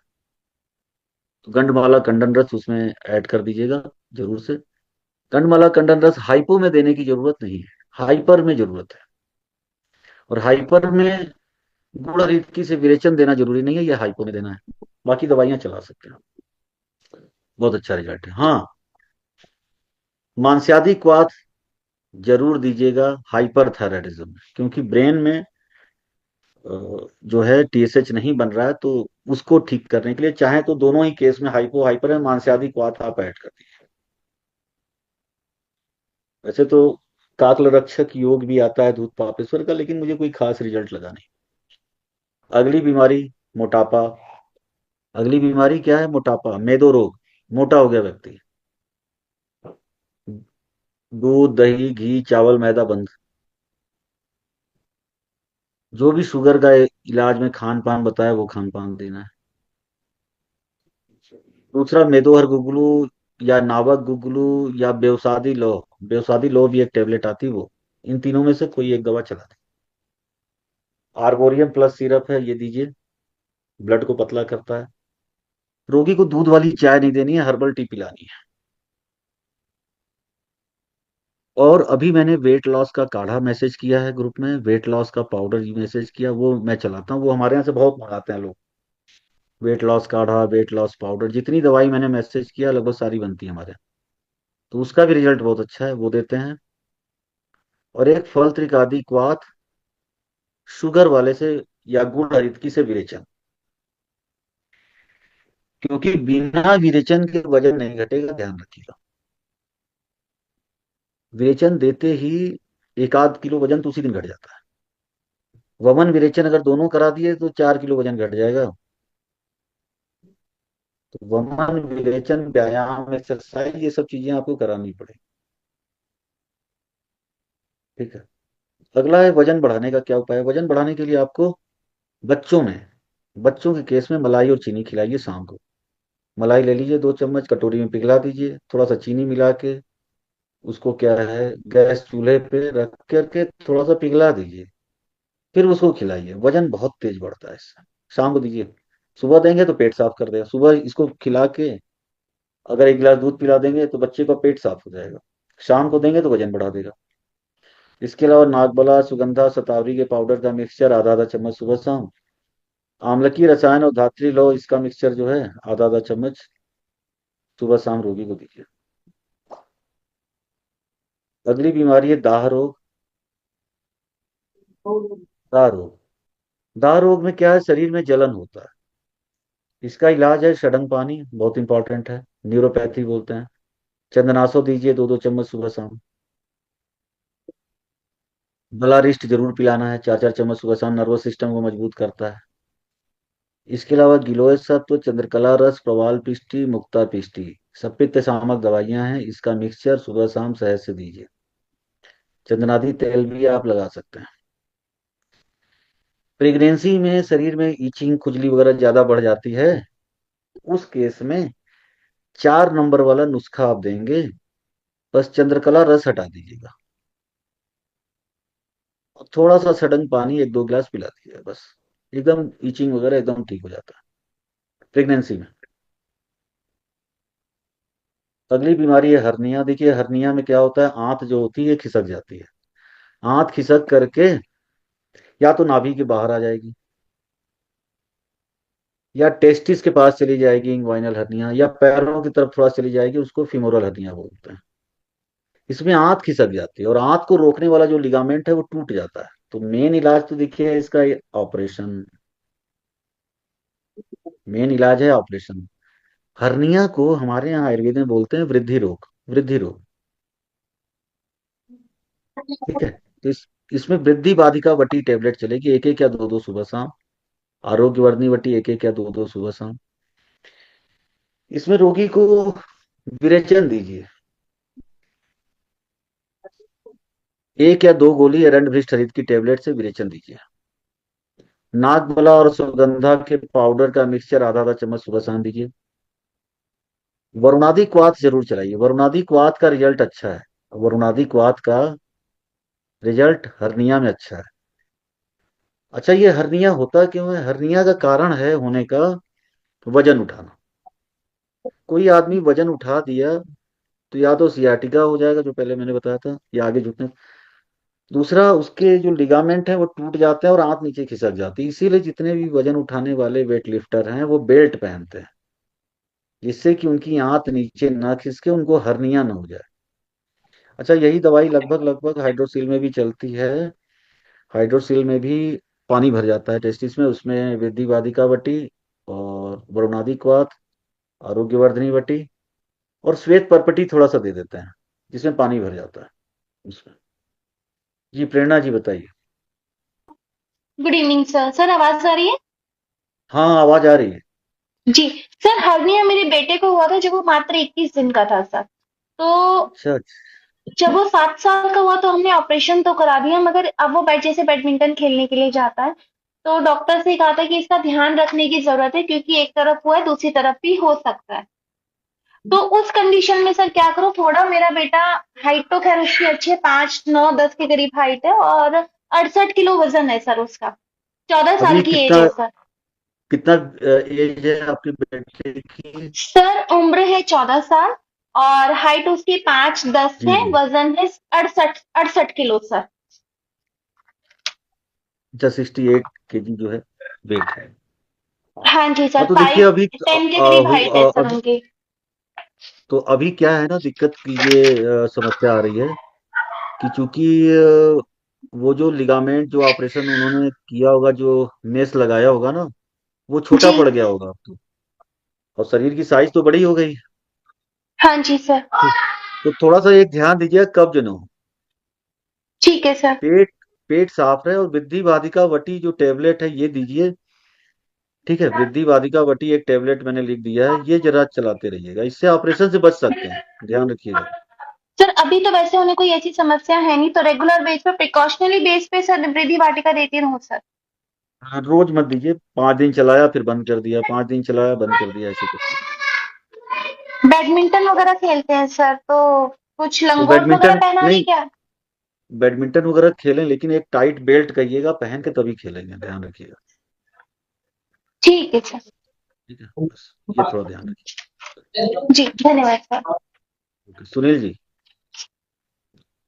जी गुरु जी प्रणाम। प्रणाम प्रणाम।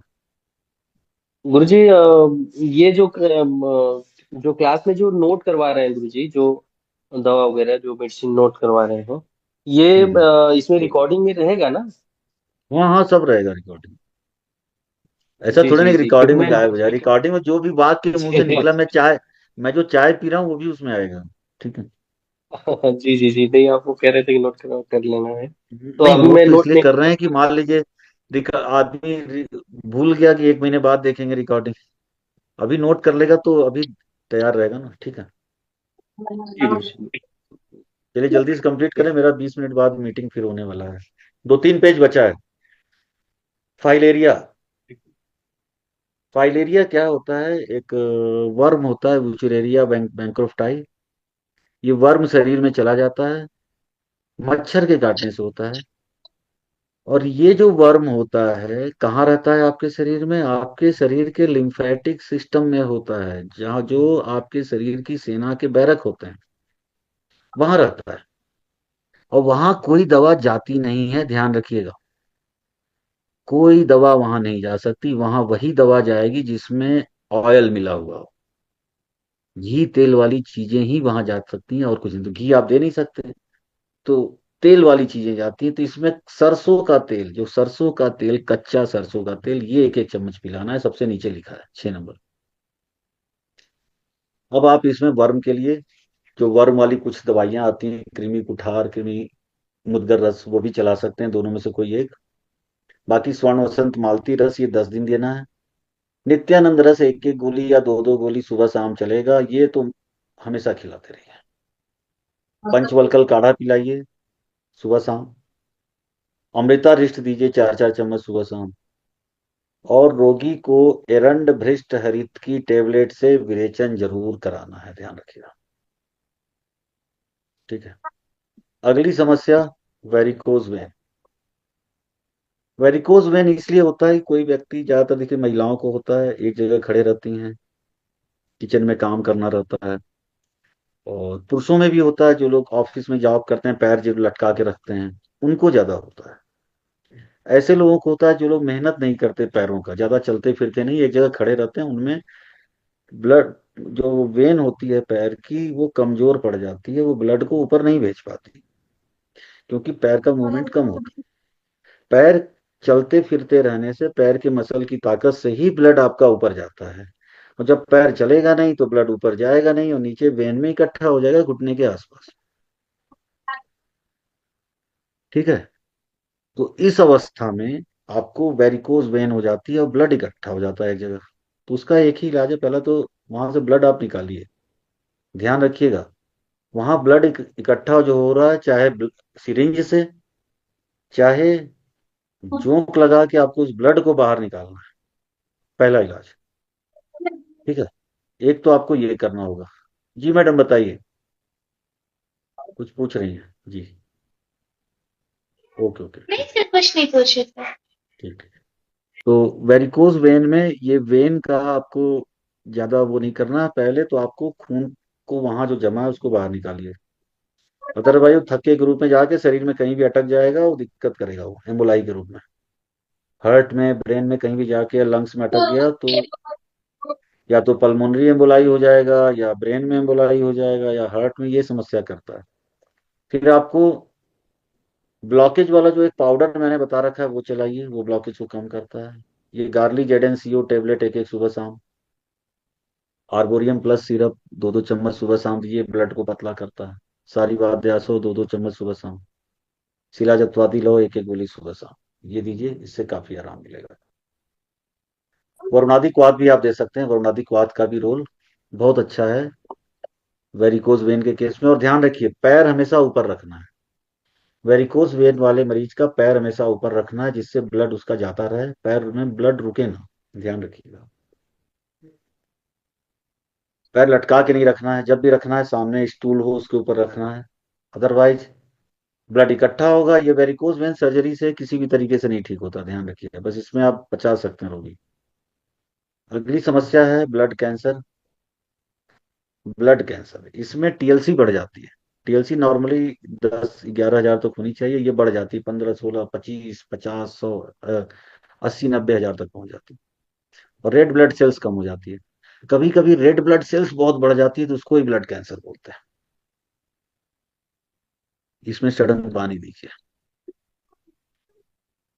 स्वर्ण वसंत मालती रस एक एक सुबह शाम, सडन पानी, आरोग्यवर्धनी वटी एक एक 3 बार, साइटोक्रुएल 80 या क्रुएल प्लस टेबलेट ये चलाइए, रोज एक दीजिए या एक एक सुबह शाम। गोमूत्र का अर्क 2-2 चम्मच सुबह शाम दीजिए, थोड़ा पानी मिला के 2-2 चम्मच। इसमें मांसाहारी क्वाथ जरूर चलाइएगा, ध्यान रखिए, मांसाहारी और सिरसादी क्वाथ आप ऐड कर दीजिएगा। ठीक है, अगली समस्या है ब्रेस्ट में कैंसर या पेशाब की नली में कैंसर। इसमें देखिए ये नुस्खा देते हैं। देखिए इसमें फल त्रिकादि क्वाथ शुगर वाला भी देते हैं, पुनर्नवाष्टक क्वाथ और वरुणादि क्वाथ लिख लीजिएगा, ये भी चलता है इसमें ब्रेस्ट कैंसर और पेशाब की नली कैंसर में। इसके अलावा प्रवाल पंचामृत, स्वर्ण संत मालती रस, हीरे की भस्म, ताम्र भस्म, रस सिंदूर, गिलोय सत्व, इसका मिक्सचर बनाइए, सुबह शाम सहज से दीजिए। क्रुएल प्लस या साइटोक्रुएल 80 दीजिए एक एक सुबह शाम। आरोग्यवर्धनी वटी 2-2 सुबह शाम, कांचनार गुगलू 2-2 गोली 3 बार।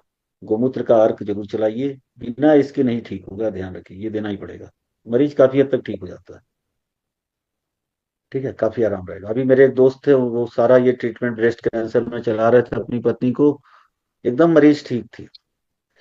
तो पता नहीं क्या उनको हुआ, दवाई छोड़ दिया उन्होंने, फिर किसी, वो खुद भी डॉक्टर हैं, वो खुद भी डॉक्टर हैं, बड़े उदास थे, किसी के बहकावे में आ गए, कहीं इधर उधर जाके दवाई उन्होंने ले ली, फिर दवाई लेने के बाद फिर उससे समस्या और बढ़ गई। ये दवा पहले यही दवाई चल रही थी, एकदम फिट फिट फिट हो गई थी। तो मैंने कहा एकाएक सारा नहीं बंद करना चाहिए था ना, कुछ चलाते रहते कुछ बंद कर देते।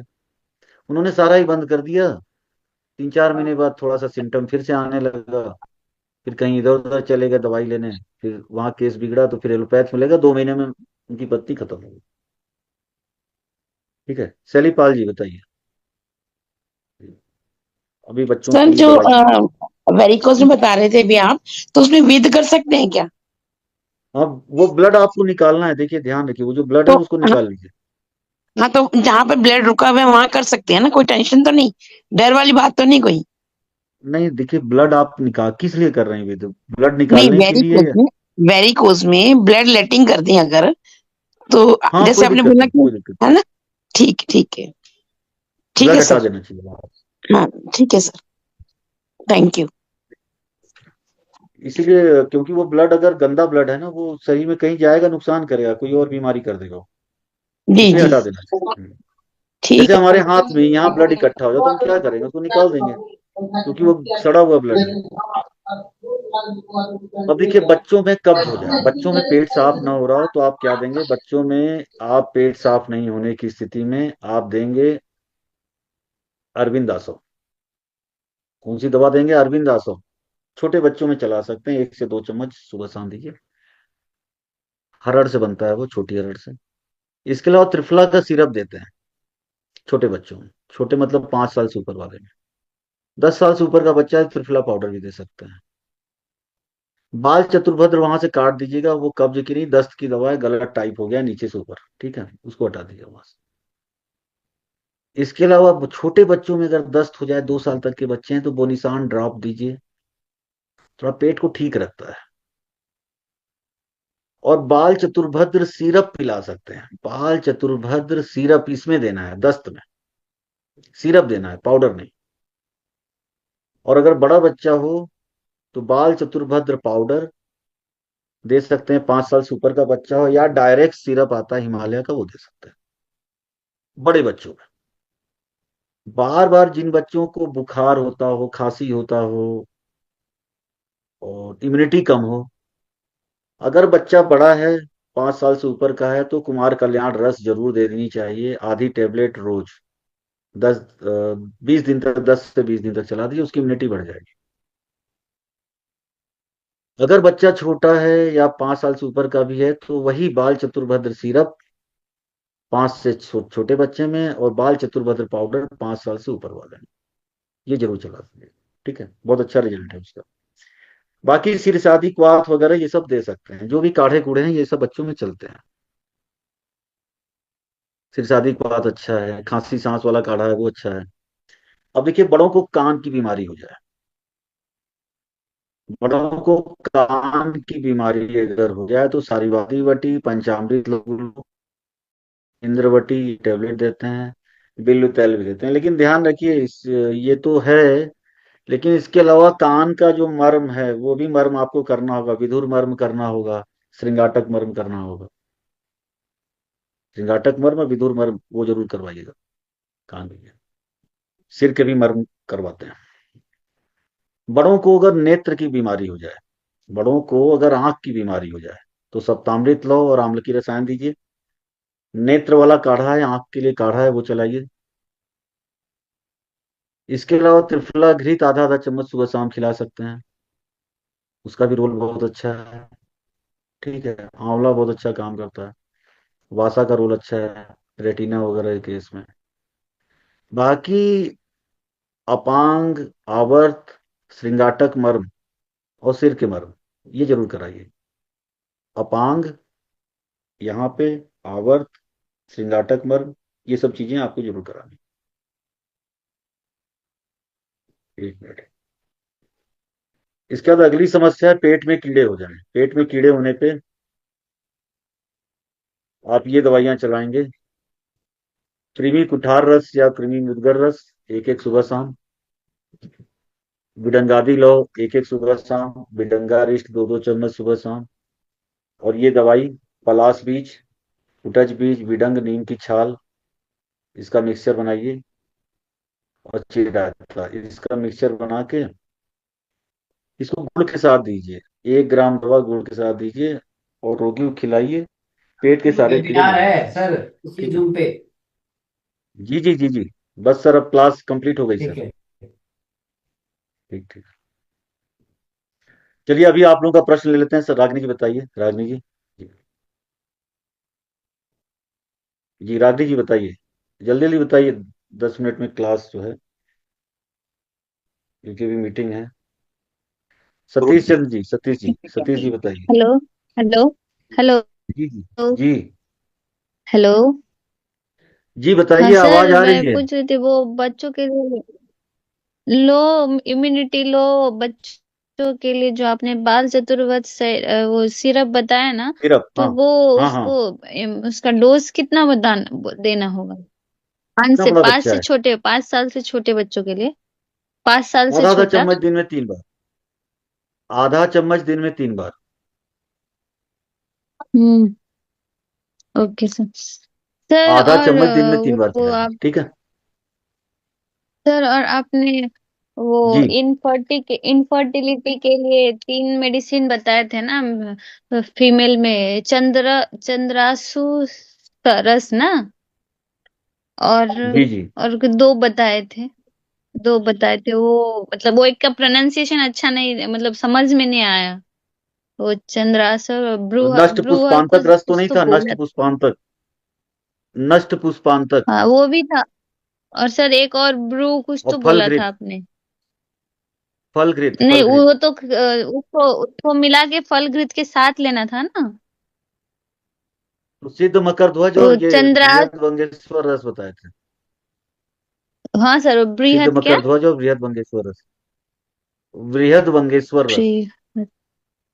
वंगे, वंगेश्वर। ठीक है। ठीक ठीक। ओके, सतीश जी बताइए, सतीश जी और जल्दी बताइए। ब्रेस्ट ट्यूमर के बारे में कुछ आपको गाइडेंस? अरे कौन पूछ रहा है, बताएंगे? सतीश जी बोल रहे हैं? जी जी सर। अरे अभी दवाई बता तो दिए, वही दवाई चलेगी और क्या। वही चलेगा सर, सेम। हाँ हाँ। पायोरिया में क्या दें? किसमें? पायोरिया रोग में वो दांत गिरते जा रहे हैं मरीज के। दसन दसन संस्कार पाउडर से मंजन कराइए, दसन संस्कार पाउडर से। जी ठीक है। हाँ। जी। और इरिमेदादी तेल लगवाइए, दसन संस्कार से पाउडर से मंजन और इरिमेदादी तेल से मसाज। ठीक है। प्रेरणा जी सर बताइए। जी। सर नींबू और पीली कौड़ी वाला जो आप बोले थे बनाने के लिए, तो उसको घामा में रखना है या छाया में? छाया में, छाया में। ठीक है। ठीक। प्रेरणा जी बताइए। जी सर नमस्कार। सर कई बार जी। जैसे कि ब्रेस्ट में छोटी सी गांठ बन गई, वो कैंसर डिटेक्ट नहीं हुआ, बट उसको हाँ। बोल देते हैं कि लम्प्स हो गए हैं, ब्रेस्ट में पेन भी हो रहा है, बस तो बस उस वरुणादि, स्थिति में कैसे? वरुणादि क्वाथ और कांचनार्क ग्लू, और कुछ नहीं। ठीक है। धन्यवाद सर। मीना जी, डॉक्टर मीना जी, जी बताइए। Hello sir. सर जी। ये जो आपने यूटराइन फाइब्रॉइड में जो मेडिसिन बताई है ना सर, ट्रीटमेंट, ये कितने हम्म। साइज तक दे सकते हैं हम इसमें? चला दीजिए, देखिए और कोई ऑप्शन नहीं है। कई बार देखिए पूरा का पूरा साइज पे मत आप जाइए, आप बस चलाते रहिए। ठीक है। कई बार जो साइज। छोटे वाले तो ज्यादातर गायब हो जाते हैं, बड़े वाले काफी हद तक छोटे हो जाते हैं। ठीक है। अच्छा। वो ऑपरेशन की फिर नौबत नहीं आती। ठीक है। हम्म हम्म, छोटे वाले तो ठीक है खत्म हो सर। जाएंगे। ठीक। ओके। तो नागेंद्र जी, नागेंद्र जी, नमस्कार नागेंद्र गुरु जी। जी। हाँ नमस्कार सर नमस्कार। नमस्कार। बोले सर लो नमस्कार एमएच नमस्कार। में क्या, लो एमएच के लिए क्या दे सकते हैं सर? लो एमएच में बताया तो था कि फलगृत में चंद्रांशु रस और वो नष्ट पुष्पांतक रस मिला के खिलाइए मरीज को, और प्रजा स्थापन महाकषाय दीजिए, काढ़ा। ओ, अच्छा। ठीक है। ठीक है गुरु जी। ओके। चलिए। अभी ऐसा मत सोचिएगा कि क्लास खत्म हो गई। अभी आप लोगों को व्हाट्सएप का लिंक मिलेगा एक, वहाँ सारे लोग हैं, वहाँ डिस्कशन आप कर सकते हैं, कोई भी दवाई वाई पूछनी हो। बाकी मेरा नंबर तो आपके पास है ही, किसी भी मरीज पे या कोई भी, मान लीजिए आपको टॉपिक नहीं समझ में आया तो वो टॉपिक भी आप लोग समझ सकते हैं। ठीक है। तो वो सुविधा है, आप उसके लिए परेशान मत होइए, क्योंकि क्लास की कई चीजें एक दिन में नहीं समझ में आती। बाकी चीजें जो है, मैसेज कर दीजिए, कोई चीज नहीं समझ में आ रहा है तो फिर मैं उसमें वॉइस मैसेज डाल के मैं बता दूंगा। बाकी हमारी मीटिंग, जैसे अभी मीटिंग होने वाली है, 9 बजे से मीटिंग है, तो उसमें काफी चीजें डिस्कस होती हैं, कई चीजें रिवाइज होती रहती है, तो कई चीजें वहां भी सीखने को मिलती हैं।